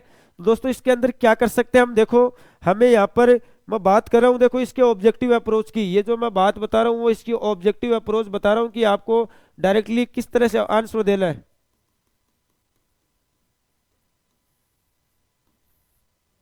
तो देखो हमें क्या कह रहा है, हमें ये कह रहा है कि देखो a का जो परिमाण है वो 1 दे रखा है, b का परिमाण है वो भी कितना दे रखा है 1, और a प्लस b का मान भी, इसका परिमाण भी कितना है 2 इकाई सदिशों का योग भी इकाई सदिश है। पूछा गया है हमें, ये पूछा हम जानते हैं देखो a सदिश प्लस b सदिश, देखो बीच का कोण पूछा है, केवल आपको करना कुछ नहीं है। इसका मान कितना दे रखा है 1, ये 2 है, बट्टे में 2 आ जाएगा, ये आ जाएगा cos θ/2।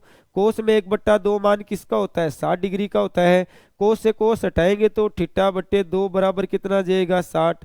तो दोस्तों हम ये कह सकते हैं इनके जो बीच का जो कोण आएगा वो मेरे पास कितना आएगा, 120 डिग्री आएगा। तो मैं ये कह सकता हूं कि ऑप्शन नंबर 4 इसका क्या है, सही आंसर है। देखो बात करते हैं नेक्स्ट क्वेश्चन की।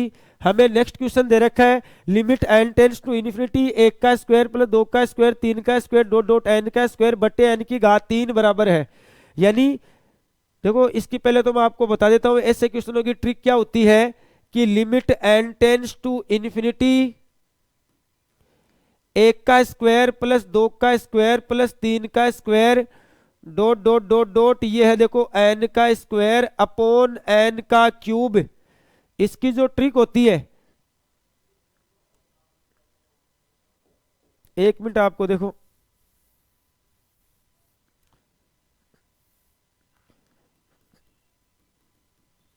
देखो ये होता है limit n tends to infinity 1 की पावर p 2 की पावर p 3 की power p dot dot dot dot अगर आपको n की पावर p अपॉन n की पावर p प्लस 1 दे दे तो इसका जो डायरेक्टली जो आंसर होता है वो होता है 1/p प्लस 1। ये जो पावर होती है वो इसका आंसर होता है। देखो बात करते हैं, देखो यहां पर पूछा क्या है, हमें ये पूछा है कि limit n tends to infinity 1 का स्क्वायर 2 का स्क्वायर 3 का square dot dot dot dot n का स्क्वायर बट्टे n की पावर 3 है। तो इसका हम डायरेक्टली आंसर जो पावर होती है वो 3, डायरेक्टली इसकी जो वैल्यू होती है वो 3 आपको लगानी है। यहाँ पर एक बात ध्यान रखना, ये पावर कितनी है, यहाँ पर हमें जो पावर दे रखी है वो यहाँ पर 2 दे रखी है, ठीक है। तो यानी ये कह सकते हैं कि ऑप्शन नंबर 2 है वो इसका क्या है, राइट आंसर है। दोस्तों बात करते हैं देखो नेक्स्ट क्वेश्चन की। हमें क्या दे दिया, 4y square plus 12x minus 20y plus 67 बराबर 0 के नाभिलंब की लंबाई क्या है। आपको एक परवलय का समीकरण दे रखा है और ये क्या कह रहा है कि इसके नाभिलंब की लंबाई क्या है।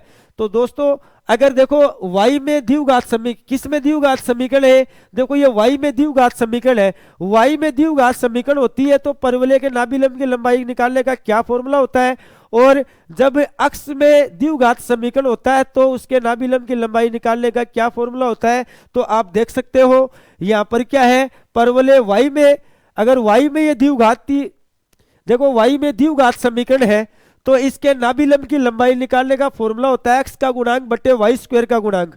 अगर ये अक्ष में द्विघात समीकरण होता तो ऊपर आ जाता y का गुणांक अपॉन x स्क्वायर का गुणांक। तो आप देख सकते हो कि इसकी जो ट्रिक होती है, y में द्विघात समीकरण होता है तो x का गुणांक बटे y स्क्वायर का गुणांक काम में लेते हैं।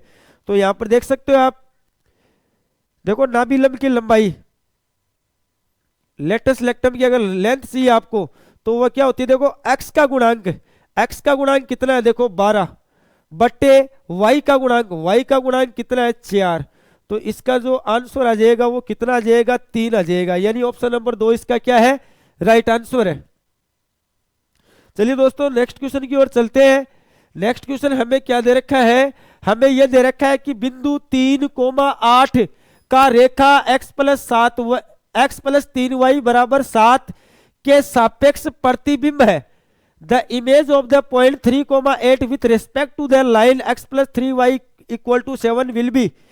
इसमें क्या है, आपको इसकी इमेज बतानी है, इसका प्रतिबिंब बताना है। तो दोस्तों एक तो पहली बात, तो अगर मैं इसके ट्रिक की बात करूं तो इसकी ट्रिक ये होती है कि देखो बिंदु x1, y1 से रेखा ax plus by plus c बराबर 0 पर डाले गए प्रतिबिंब के निर्देशांक,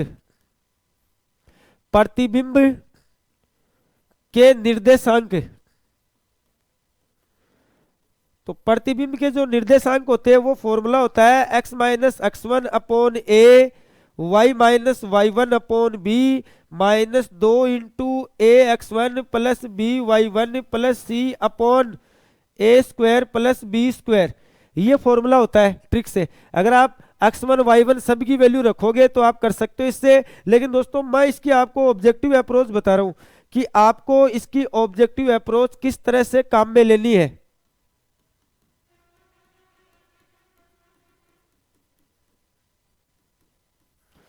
देखो इसकी आप देखो आपको इसकी ऑब्जेक्टिव अप्रोच किस तरह से काम में लेनी है। देखो प्रतिबिंब क्या होता है, ये तो जैसे मेरे पास ये बिंदु दे रखा है 3,8 और ये आपको कोई भी रेखा दे रखी है, मान लो ये मेरे पास रेखा दे रखी है। देखो ये रेखा दे रखी है कौन सी, ax plus B Y plus C बराबर 0। देखो इसको तो बोलते हैं लंबपाद, ये तो क्या होता है लंबपाद, और ये जो होता है इसको बोलते हैं प्रतिबिंब। ये क्या होता है इसका प्रतिबिंब। अब देखो मैं बात कर रहा हूं कि यहां पर हमें क्या करना है। देखो क्या प्रतिबिंब और दिए गए बिंदु का मध्य बिंदु क्या लंबपाद होगा। देखो इस बिंदु का और इस बिंदु का अपन ने अगर मान लो इसका मध्य बिंदु निकाल ले, जो मध्य बिंदु आएगा दो बात है, मध्य बिंदु आएगा एक तो वो उसका लंबपाद होता है, दूसरी बात देखो वो उस रेखा के ऊपर स्थित है ना। तो मैं क्या करूंगा, जो बिंदु दे रखा वो और ऑप्शन से केवल मध्य बिंदु निकालूंगा और मध्य बिंदु निकालने के बाद यहां पर रख दूंगा, जो भी इस रेखा की समीकरण को संतुष्ट करेगा वो इसका आंसर है। देखो बात करते हैं, देखो पहले तो मैं रेखा का समीकरण ये ले लेता हूं जो हमें दे रखा है। क्या दे रखा है, x प्लस 3y बराबर 7 दे रखा है। तो देखो पहले ऑप्शन नंबर 1 से 1 और 3 का मध्य बिंदु हो जाएगा 2, 4 और 8 12 यानी 6, 1 6 रखूंगा तो देखो ये तो ज्यादा आ रहा है, ये तो ऑप्शन इसका आंसर नहीं हो सकता। देखो अब मैं बात करता हूं नेक्स्ट की, इस पॉइंट को लेके चलते हैं। देखो मध्य बिंदु निकालो आप एक बार इसका मध्य बिंदु। देखो ये आ जाएगा 3 माइनस 1/2 और ये आ जाएगा 8 माइनस 4/2। तो ये मेरे पास आ गया देखो 2/2 1, ये आ जाएगा 4/2 यानी 2 चेक करो रख के इस लाइन में। देखो यहाँ रखेंगे तो 1 प्लस 3 गुणा 2 बराबर 7, तो 1 प्लस 6 बराबर 7, 7 बराबर 7। तो मैं ये कहूंगा कि ऑप्शन नंबर 2 है वो इसका क्या है, राइट आंसर है। तो दोस्तों ये तो मैंने आपको ये बात बताई है, इसकी ऑब्जेक्टिव अप्रोच है कि आप ऑप्शन से भी ऐसे क्वेश्चनों को डायरेक्टली कर सकते हो। और ये जो ट्रिक है आप उसमें करना कुछ नहीं है, x1 y1 a b, बस यहाँ से तुलना कर लो इसकी। a का मान देखो, a का मान कितना है 1 है, b का मान देखो 3 है, c का मान कितना है 7, माइनस के 7 हो जाएगा, लेफ्ट में लेके आएंगे तो x1 3 है, y1 8 है। केवल इस सूत्र में मान रखना है और आपके पास आंसर आ जाएगा। देखो बात करते हैं नेक्स्ट क्वेश्चन की। हमें नेक्स्ट क्वेश्चन दे रखा है x² बराबर 4y तथा रेखा अक्ष बराबर 4y माइनस 2 के मध्य का क्षेत्रफल है। देखो इसके मध्य का क्षेत्रफल पूछा है, तो मैं आपको देखो पहले एक ट्रिक बता देता हूं कि इसकी जो ट्रिक है वो ये होती है, यदि परवलय x² बराबर 4by, परवलय x² बराबर 4by तथा रेखा y बराबर mx प्लस c, जहां m का मान 0 से बड़ा होना चाहिए, के मध्य का जो क्षेत्रफल होता है वो होता है 72 b² m³। कितना होता है 72 b² m³। तो यहां पर हम बात करते हैं, देखो पहले तो हमें ये दे रखा है x 4y माइनस 2, तो यहां से आ जाएगा 4y बराबर x प्लस 2। तो ये मेरे पास कितना आ जाएगा, देखो y बराबर 1/4x, ये आ जाएगा 2/4। यहां m का मान तो कितना है 1/4 है, और एक देखो हमें दे रखा है x² बराबर 4y। तुलना करेंगे, देखो इससे तुलना कर लो x² बराबर 4by से, तो y का मान कितना है, यहाँ से देखो y का मान आ रहा है 1। तो एरिया इसका कितना होता है, एरिया होता है 72 b² m³। ये इसकी सीधी ट्रिक होती है। तो इसको क्या लिखेंगे, देखो 72 b² b यानी 1 का स्क्वायर m³ 1/4 का क्यूब। तो यह आ जाएगा 72/4 चौक 16, 16 चौक 64। देखो 72/64 को अगर आप काटोगे तो देखो पूरा पूरा 9 से ये 9 और ये 8/64, 9/8। तो हम ये कह सकते हैं कि ऑप्शन नंबर 4 इसका क्या है, राइट आंसर। दोस्तों ये जो समाकलन के जो अनुप्रयोग है क्षेत्रकलन वाला, तो उसके अंदर ये लिमिट लेके थोड़ा सा लंबा पड़ता है, तो हमें उनसे बचने के लिए केवल आपको ये छोटी छोटी जो बातें हैं, ये जो ट्रिक्स है, देखो मैंने आपको ये जो ट्रिक लिखाई है मैंने आपको अच्छी तरह से यहाँ पर लिख दी है। आपको क्या करना है, थोड़ी सी ऐसे ट्रिक की थोड़ी हेल्प लेके ऐसे क्वेश्चनों को आप जल्दी सॉल्यूशन है वो फटाफट दे सकते हो। देखो बात करते हैं नेक्स्ट क्वेश्चन की। नेक्स्ट क्वेश्चन हमें क्या दे रखा है कि टेन एक्स बराबर बी बट्टा ए है हो तो ए plus B upon A minus B plus A minus B upon A plus B का मान किसके बराबर होगा, ये पूछा है। तो देखो इसके ऑब्जेक्टिव अप्रोच से देखते हैं पहले इसको। देखो सबसे आसान तरीका तो ये रहेगा आपकी इसकी ऑब्जेक्टिव अप्रोच। देखो इसकी ऑब्जेक्टिव अप्रोच क्या होती है। पहली बात तो ये देखो, अगर मान लो मैं यहां पर b बराबर 0 पुट कर दूं, b बराबर क्या पुट कर दूं, 0 पुट कर दूं, तो x की वैल्यू भी कितनी आएगी, 0 पुट करूंगा तो दिस इंप्लाइज x की जो वैल्यू आएगी वो भी कितनी आएगी, मेरे पास 0 आएगी। कर सकते हो। तो अब देखो, अब यहां पर रख दो, अब हमें इसकी वैल्यू पूछिए a plus B upon A minus B, और ये है मेरे पास a minus B upon A plus B. देखो b की जगह अगर मैं इसमें 0 रख दूं तो मेरे पास आएगा ये a बट्टा ए, ये भी मेरे पास आ जाएगा a बट्टा ए, यानी 1 प्लस 1 कितना आ गया, 2 आ गया। कितना आ जाएगा, 2 आ जाएगा। तो दोस्तों आप देख सकते हो, देखो इसको यहां से जिस भी ऑप्शन का मान 2 आएगा वो इसका सॉल्यूशन माना जाएगा। देखो मैं बात करता हूं, देखो ऑप्शन से, ऑप्शन से आप देख सकते हो, देखो ऑप्शन से किस तरह से देखना है।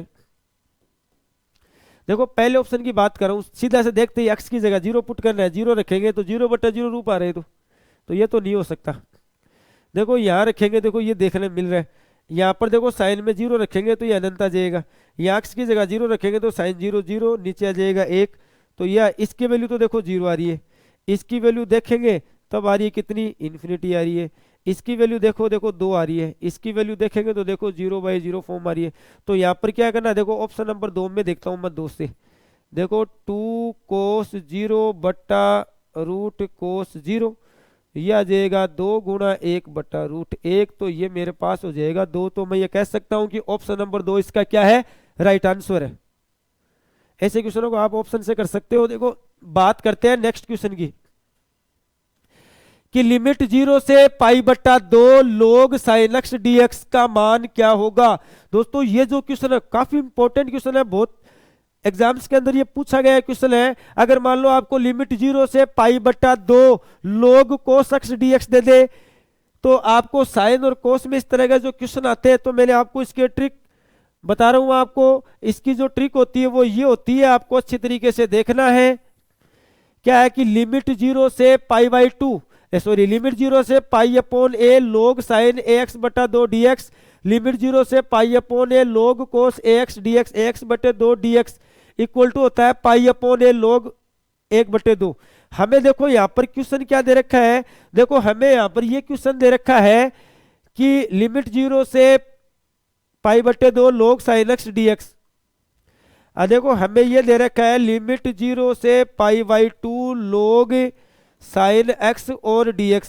तो यहां पर अपन देखते हैं, देखो यहां हमें क्या दे रखा है, यहां तुलना कर लो, एक का मान मुझे दे रखा है 2, देखो ये a है, एक का मान कितना, देखो एक का मान मुझे दे रखा है 2 दे रखा है। तो इसका जो सॉल्यूशन हो जाएगा ट्रिक से वो कितना हो जाएगा, देखो log साइन एक्स dx बराबर हो जाएगा पाई अपॉन 2, या आ जाएगा log 1 बट्टा 2। क्या देख सकते हैं इसका आंसर, ये आ जाएगा, देखो अगर ये log 1 बट्टा 2 है, अगर मैं इसको माइनस में करूंगा तो ये आ जाएगा माइनस का पाई बट्टा 2 log 2। देखो log m बट्टे n को लिख सकते हैं log m minus log n। थोड़ा सा सोल्व करेंगे तो हमारे पास जो मान आएगा माइनस का पाई बट्टे 2 log 2 आएगा। तो हम ये कह सकते हैं कि ऑप्शन नंबर जो 3 है, ऑप्शन नंबर 3 हमारा क्या है भाई, ऑप्शन नंबर 3 हमारा राइट आंसर है। देखो चेक कर सकते हो, ऑप्शन नंबर 3 में यही हमारी जो वैल्यू आ रही है वो इसी तरीके से आ रही है। दोस्तों इस टाइप्स का कोई क्वेश्चन आ जाए तो आपको इसी तरीके से करना है, चाहे वो साइन में हो चाहे वो कोस के अंदर हो। अब मैं बात करता हूं, देखो नेक्स्ट क्वेश्चन की, हमें दे रखा है limit x tends to infinity 1x upon 1 plus x की पावर 2x। यानी हमें क्वेश्चन क्या दे रखा है, हमें यह दे रखा है कि limit x tends to infinity x upon 1 plus x की पावर 2x दे रखी है। यानी पहली बात तो देखो, बात करते हैं हम इसके ट्रिक की। तो इसकी ट्रिक क्या होती है, limit x tends to infinity 1 plus a upon x की पावर bx होती है, तो इसको e की पावर ab लिख सकते हैं हम। ये देखो इसकी ट्रिक होती है, मैंने अभी थोड़ी देर पहले आपको ये ट्रिक बताई थी। अब दोस्तों बात करते हैं, देखो क्या मैं इसको ऐसे लिख सकता हूं क्या? अगर मान लो मैं इसका अपोजिट कर दूं, उल्टा कर दूं इसका, 1 प्लस एक्स अपॉन एक्स करते ही ऊपर क्या हो जाएगी, पावर माइनस में हो जाएगी। अगर दोनों में मैं अलग अलग डिवाइड कर दूं, दोनों को अलग अलग, तो ये आएगा 1 प्लस 1 अपॉन एक्स की पावर माइनस का 2x आ जाएगा। तो दोस्तों आप तुलना कर सकते हो क्या आएगा, देखो इसकी जो वैल्यू आएगी, किसकी वैल्यू, देखो 1 प्लस ए अपॉन एक्स की जो वैल्यू आएगी, तुलना कर सकते हो। ए का मान तो देखो, ए का मान तो 1 है, बी का मान माइनस का 2 है, तो आप डायरेक्टली आंसर दे सकते हो ए गुणा -2, तो ये आ गया e की पावर -2, तो 1/e², कितना आएगा, 1/e²। तो ऑप्शन नंबर 3 इसका क्या है, राइट आंसर है। दोस्तों ये ऐसा कैसा क्वेश्चन थोड़ी देर पहले किया था, इसको आप ऐसे भी कर सकते हो कि e की घात limit x tends to infinity, आधार फलन में से एक कम करना है और घात को गुणा करना, आप इसको उस तरीके से भी कर सकते हो, मैंने अभी भी जो बताया था। लेकिन ये आपको थोड़ा सा ध्यान रखना है, ये ट्रिक में अपने डायरेक्ट वैल्यू पुट कर दिए, तो ये तरीका आपको ध्यान में रहना चाहिए। अब देखो दूसरा दे रखा है समाकलन 1 से 4, देखो integration 1 to 4 root x upon root 5 minus x plus root x dx का मान क्या होगा।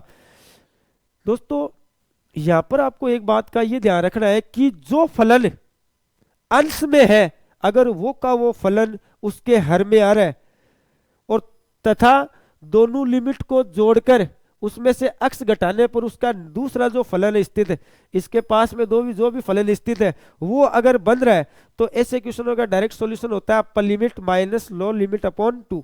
यानी मेरा कहने का मतलब है, ऐसे क्वेश्चनों की जो ट्रिक होती है, यानी लिमिट a से b fx upon fx plus f a plus b minus x dx हो, तो ऐसे क्वेश्चनों का डायरेक्ट आंसर होता है upper limit minus lower limit upon 2। ये आपको अच्छी तरीके से देखना है। यहां पर हमें क्या दे रखा है, देखो यहां पर हमें दे रखा है a का मान तो 1 है, b का मान 4 है, तो हमें दे रखा है 1 से 4 रूट x, ये है रूट 5 माइनस एक्स, और ये है रूट x dx बराबर क्या कर सकते हैं इसको बताओ। देखो अपर लिमिट 4, लोअर लिमिट 1, और ये बट्टे में आ गया 2, तो क्या हो जाएगा 3/2। क्या कर सकते हैं इसकी वैल्यू 3/2 कर सकते हो आप। तो हम ये कह सकते हैं कि ऑप्शन नंबर 4 इसका क्या है, राइट आंसर है। देखो आप देख सकते हो, अगर इन दोनों लिमिट को जोड़ के अगर मैं x घटाऊं, x में से घटाऊं, देखो इन दोनों लिमिट को जोड़ेंगे 5 में से x घटाएंगे, देखो आगे वाला फंक्शन बढ़ रहा है। अगर ये ऐसा कैसा फंक्शन कन्वर्ट हो रहा है, तो हम इसका जो आंसर हो अपर लिमिट में से लोअर लिमिट को घटा के 2 का भाग दे के दे सकते हैं। बात करते हैं देखो नेक्स्ट क्वेश्चन की। हमें नेक्स्ट क्वेश्चन दे रखा है 2 प्लस एक्स बट्टा 3 की पावर n के विस्तार में x की घात 7 और x की घात 8 के गुणांक बराबर हो तो n का मान। तो दोस्तों मैं आपको ये बात बताना चाह रहा हूं कि देखो मैंने यहाँ पर इसकी ट्रिक लिख रखी है कि यदि a plus x upon B की पावर n के प्रसार में x की पावर r और x की पावर r प्लस 1 के गुणांक अगर बराबर हो, तो n बराबर डायरेक्टली इसकी वैल्यू ये होती है। ठीक है, अब देखो यहां पर हमें यहां पर क्या दे रखा है, देखो हमें ये दे रखा है यहां पर कि x की घात 7, ये x की घात 8 है, और ये दे रखा है 2 प्लस एक्स बट्टा 3। देखो ये तो क्या दे रखा है 2 अपॉन एक्स पावर 3, और यहां पर दे रखा है, देखो ये दे रखा है हमें पावर n, ये दे रखी है n, और x की पावर 7 और 8 की बात चल रही है। देखो बात करते हैं यहां पर देखो क्या कर सकते हैं, यहां पर अगर अपन बात करना चाहे तो यहां एक तुलना कर लो, एक का मान तो 2 है, बी का मान 3 है, एन का मान कितना है, देखो एन ही है, और आर यहां पर कितना है, देखो 7 दे रखा है। तो मैंने क्या देखो यहां पर रख देते, तो एन बराबर ए बी 2 गुणा 3, आर की वैल्यू 7 प्लस 1, और ये प्लस का 7, तो ये आ जाएगा देखो 6 गुणा 8 प्लस 7, ये आ जाएगा 48 प्लस 7 कितना हो जाएगा 55। तो एन की वैल्यू मेरे पास कितनी हो रही है 55 हो रही है। देखो एन की वैल्यू कितनी आ रही है 55 आ रही है। तो हम क्या कह सकते हैं कि ऑप्शन नंबर जो कौन सा ऑप्शन नंबर जो एक है वो इसका क्या है राइट आंसर है। तो चलिए दोस्तों नेक्स्ट क्वेश्चन की ओर चलते हैं। नेक्स्ट क्वेश्चन हमें क्या दे दिया, यदि देखो रूट 1 - x² 1 + 1 - y² दे रखा है बराबर a × x - y हो तो dy/dx का मान क्या होगा। देखो यहाँ पर आप देख सकते हो, देखो इसकी जो ट्रिक है वो मैंने यहाँ पर पहले आपको लिख दी है, आप चेक कर सकते हो कि root 1 - x² plus root 1 - y² बराबर a⁴n into x⁴n y - y⁴n हो तो dy/dx बराबर ये होता है। देखो ये होता है। तो यहाँ पर आप क्या कर सकते हो, देखो यहाँ पर आप ये कर सकते हो, यहाँ पर केवल आपको ये देखना है, देखो एल की वैल्यू कितनी है, देखो एल यहाँ पर 1 है। तो dy/dx का जो फॉर्मूला होता है वो होता है x⁴n - 1 1 - y। तो ये हो जाएगा y⁴ 1 - 1 ये 1 - x²। तो इसकी वैल्यू 1 हो जाएगी। तो मेरे पास जो आंसर आ रहा है वो कौन सा ऑप्शन आ रहा है, देखो आप चेक कर सकते हो। इसका जो ऑप्शन आ रहा है वो ऑप्शन नंबर 4 आ रहा है, 4 आ रहा है। देखो देख सकते हो इसकी जो ट्रिक है, देखो ये y वाला ऊपर लिखाया था, ये देखो इस ट्रिक में मैंने केवल n की जगह 1 पुट किया है और पुट करने पर मैंने देखा इसका जो ऑप्शन नंबर 4 है वो इसका क्या है राइट आंसर है। देखो इसी प्रकार देखो नेक्स्ट क्वेश्चन की ओर चलते हैं। नेक्स्ट क्वेश्चन हमें क्या दे दिया, यदि a बराबर आपको ये एक मैट्रिक्स दे रखी है और आपको एडजॉइंट ऑफ a पूछा है। तो दोस्तों कभी भी देखो एडजॉइंट ऑफ a पूछे तो इसकी ऑब्जेक्टिव अप्रोच क्या होती है, ट्रिक वो आपको अच्छी तरीके से देखनी है।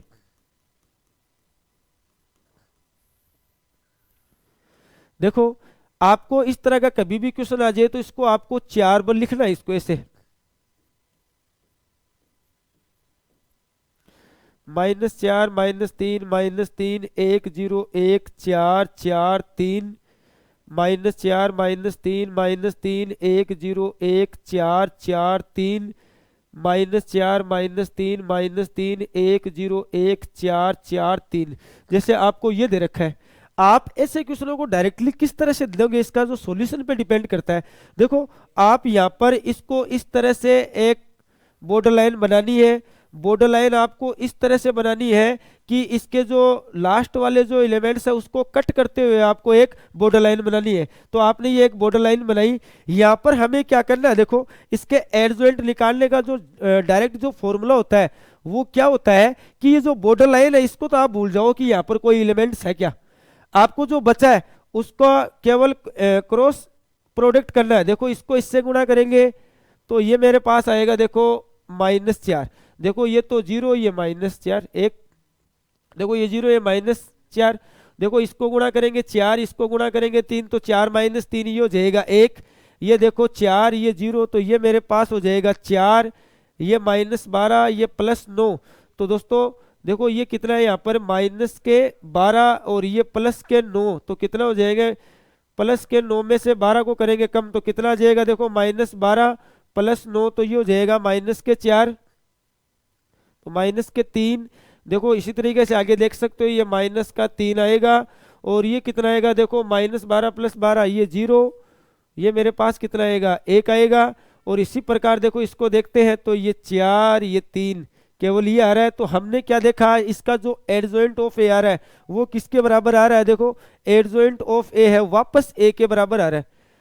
देखो इसको इससे गुणा करना, इसको इससे और इसको इससे, इसको इस तरीके से गुणा करने पर जो गुणनफल आ रहा है इनका वो हमेशा इसमें क्या करना है पंक्ति में इस तरह से लिखना है, इसको स्तंभ में पहले स्तंभ में।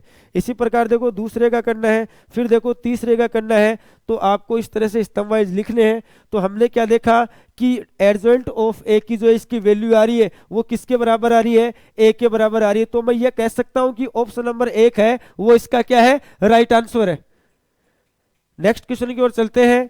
नेक्स्ट क्वेश्चन हमें क्या दे रखा है, यदि एफ आर से आर में एफ एक्स बराबर x² के रूप में परिभाषित एक फलन है तब फलन एफ क्या है, यहां पर ये पूछा है। तो देखो एक बात आपको ये विशेष ध्यान रखनी है, यदि यदि एफ आर से आर में परिभाषित है, आर से आर में परिभाषित हो, आर से आर में परिभाषित हो तथा एफ एक्स ये आपको एक्स की पावर एन हो, तब हो एफ क्या क्या हो सकता है। देखो ये डिपेंड कर सकता है एक बात कि जब एन विषम हो, जब एन विषम हो तब एफ एक तो एक एक ही हो सकता है, एक एक ही फलन, एक एक ही, और साथ में लिख देना आच्छादक होगा।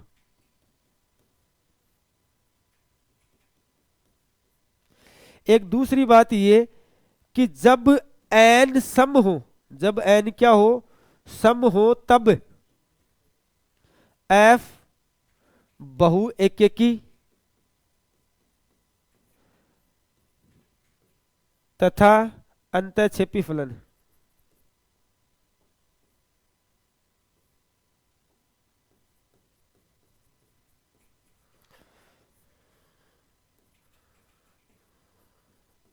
तो हमने यहां पर क्या देखा कि जो हमें जो फंक्शन दे रखा है, देखो फंक्शन क्या है, एफ एक्स बराबर एक्स स्क्वायर है, ये डिपेंड करता है इसकी पावर पर, और इसकी पावर यहां पर क्या है, 2 है। 2 क्या होती है, सम संख्या होती है। अगर सम संख्या हो तो मैंने क्या लिखाया था, अगर एन विषम है तो वो क्या होता है, एक आच्छादक होता है।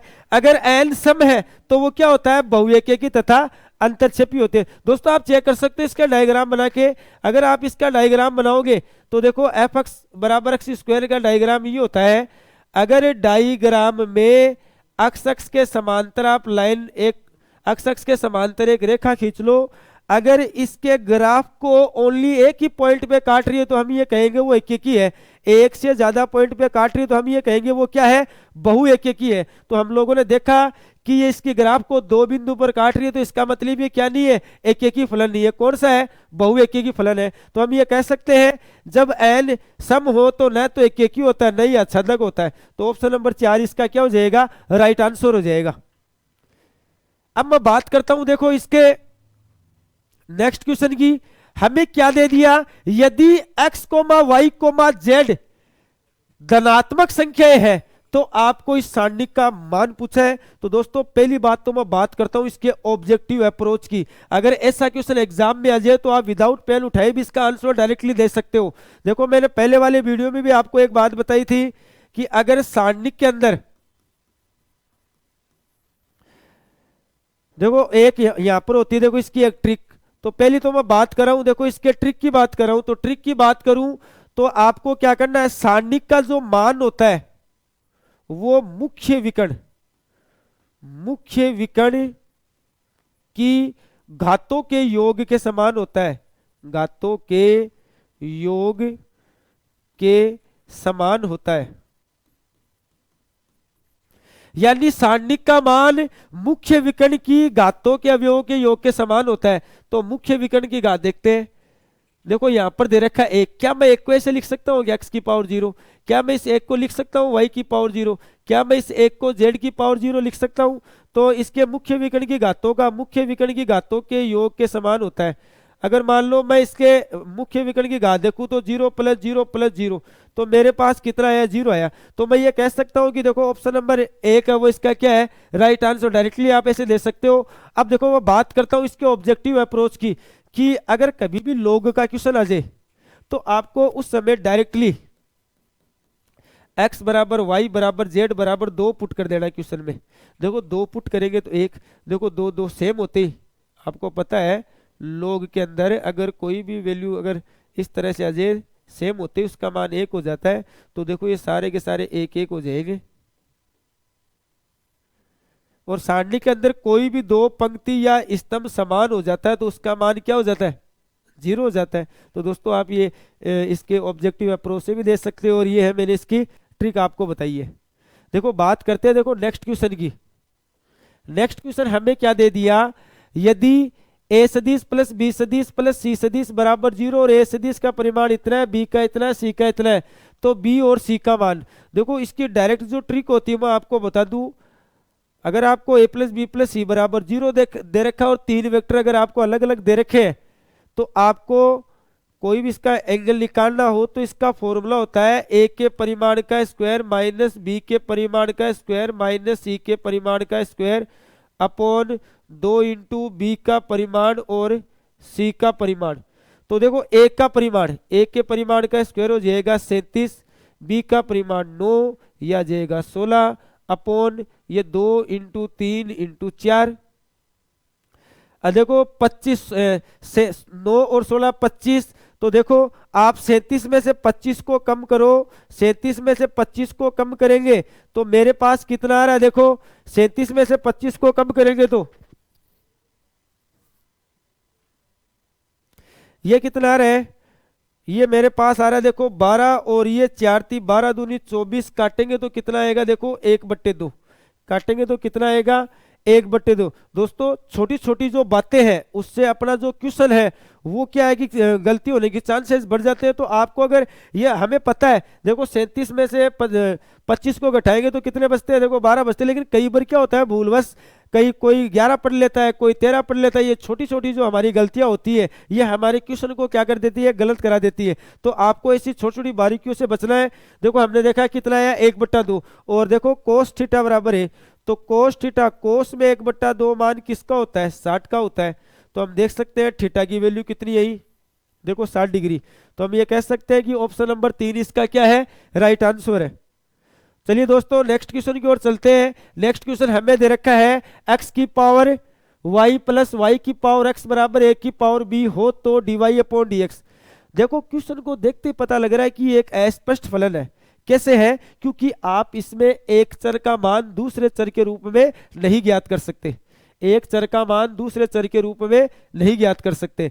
तो ये अस्पष्ट फलन है। तो सबसे पहले देखो इसका जो सॉल्यूशन दे रहे हैं वैसे तो आप देख सकते हो, देखो f बराबर मान लो इसको ये x की पावर y है, ये y की पावर x है, इसको मैंने मान लिया a की पावर b।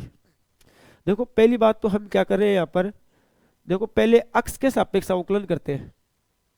अक्ष के सापेक्ष कितना आएगा, देखो अगर अक्ष जिसके सापेक्ष आप कर रहे हो अगर वो फंक्शन नीचे है तो x की पावर n बनेगा, अगर वो फंक्शन ऊपर है तो a की पावर x बनेगा। तो देखो x के सापेक्ष करें, x नीचे है तो नीचे है तो यह x की पावर n बनेगा। क्या होता है, पावर पहले पावर में से एक कम। इसमें देखो x ऊपर है तो a की पावर x बनेगा, a की पावर x का a की पावर x log y। इसी प्रकार y के सापेक्ष कर दो, देखो y के सापेक्ष करें, y कहाँ ऊपर है, ऊपर है, पावर पहले पावर में से एक कम, और यहाँ पर नीचे है तो नीचे देखो ऊपर है। एक बार देखो मैंने इसका तो आपको बता दिया है, 1 मिनट इसको दोबारा देख लेते हैं। देखो y के सापेक्ष करें, y कहाँ पर है, देखो इसके अंदर y के सापेक्ष करें, y कहाँ पर, ऊपर, ऊपर है तो ये आ जाएगा a की पावर y log x। और यहाँ पर y के सापेक्ष करें, y है नीचे तो ये आ जाएगा x y x माइनस 1।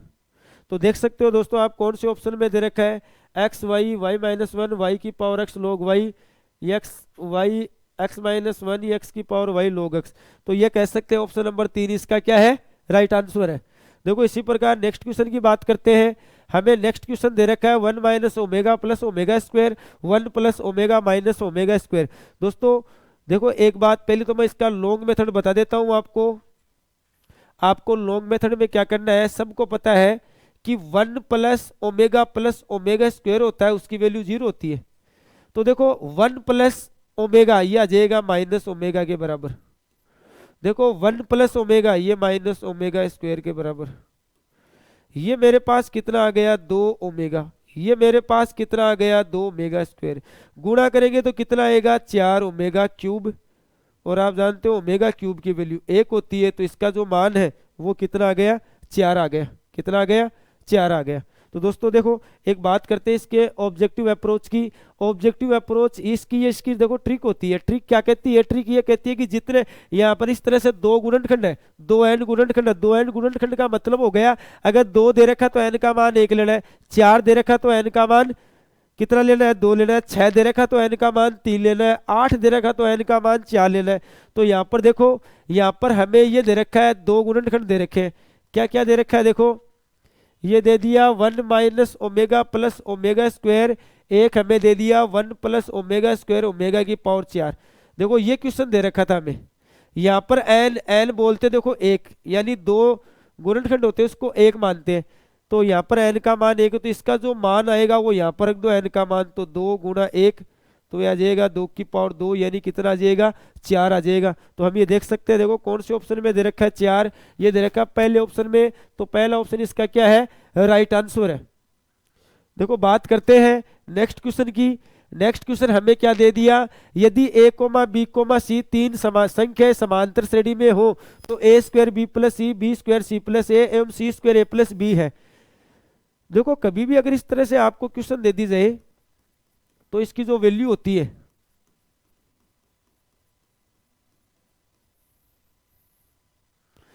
तो देखो आपको a = 1, b = 2, c = 3 रखना है। तो पहले तो देखो निकाल लेते हैं a² + b + c की वैल्यू। देखो a² 1 आएगा, b + c 5 आ जाएगा, तो ये तो आ गया 5। एक निकालो b² c + a, देखो b² b का स्क्वायर करेंगे 4, c + a 4, तो ये आ जाएगा 16। एक निकाल लो c² a + b, c² c का स्क्वायर करेंगे तो आएगा 9, a + b ये आ जाएगा देखो 3, तो ये आ जाएगा 27। तो हमारे पास कितना आया, 5, 16, 27 आया। बीच वाली का दुगुना 32, इसके और इसके देखो योग के बराबर आ रहा है। तो हम ये कहेंगे ये कौन सी श्रेणी में आ रहा है, हम ये कहेंगे ये एपी में आ रहा है। किस में आ रहा है, एपी में आ रहा है। देखो नेक्स्ट क्वेश्चन है cos theta sine theta plus cosec theta बराबर 2 हो तो साइन की घात साइन की घात 8 थीटा प्लस कोसेक की घात 8 थीटा। दोस्तों अगर इसको ऑब्जेक्टिव अप्रोच से अगर आप करना चाहो, ऑब्जेक्टिव अप्रोच से, तो ऑब्जेक्टिव अप्रोच तो देखो इसकी डायरेक्ट होती है। देखो ऐसा थीटा का कौन सा मान है जो इस समीकरण को संतुष्ट कर रहा है, 90 डिग्री।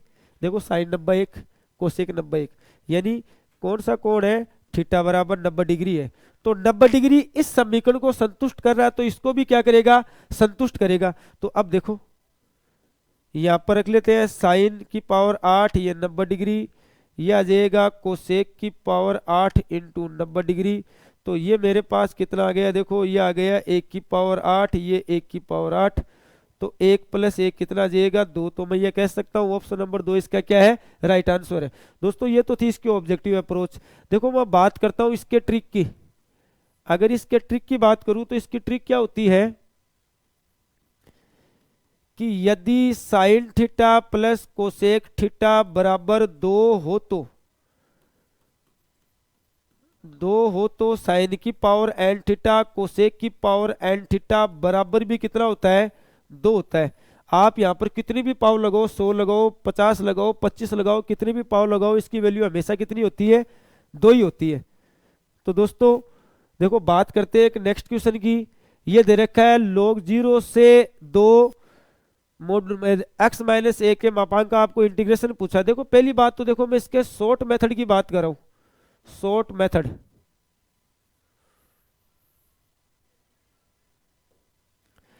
देखो एक मापांक के इंटीग्रेशन का फॉर्मूला होता है, देखो मोड ऑफ x का इंटीग्रेशन होता है x mod of x बटे 2 होता है। लिमिट 0 से 2 x - 1 dx, तो यह आ जाएगा x - 1 mod of x - 1 बटा 2। देखो पहले तो 2 पुट करेंगे, 2 पुट करेंगे तो 1, यहाँ 2 पुट करेंगे तो 1, 0 पुट करेंगे ये -1, ये 1, यह आ जाएगा देखो 1 बटा 2, ये माइनस इस माइनस को प्लस बना देगा, तो कितना आ गया देखो 1। एक तो देखो इसका शॉर्ट मेथड ये होता है, आप ये दे सकते हो इसका आंसर। दोस्तों एक देखो मैंने आपको जो ट्रिक है वो यहाँ लिख रखी है इसकी। ये देखो हमें क्वेश्चन क्या दे रखा है, हमें क्वेश्चन दे रखा है, देखो ये दे रखा है हमें क्वेश्चन x - 1 dx, a का मान 0, b का मान 2, c का मान कितना है 1 है, तो यहाँ रख दो 2 - 1 का स्क्वायर a - 1 का स्क्वायर बटा 2, तो यहाँ रखेंगे तो देखो 1 + 1 बटा 2, ये आ गया 1। तो आप इस ट्रिक से भी इसका सॉल्यूशन दे सकते हो।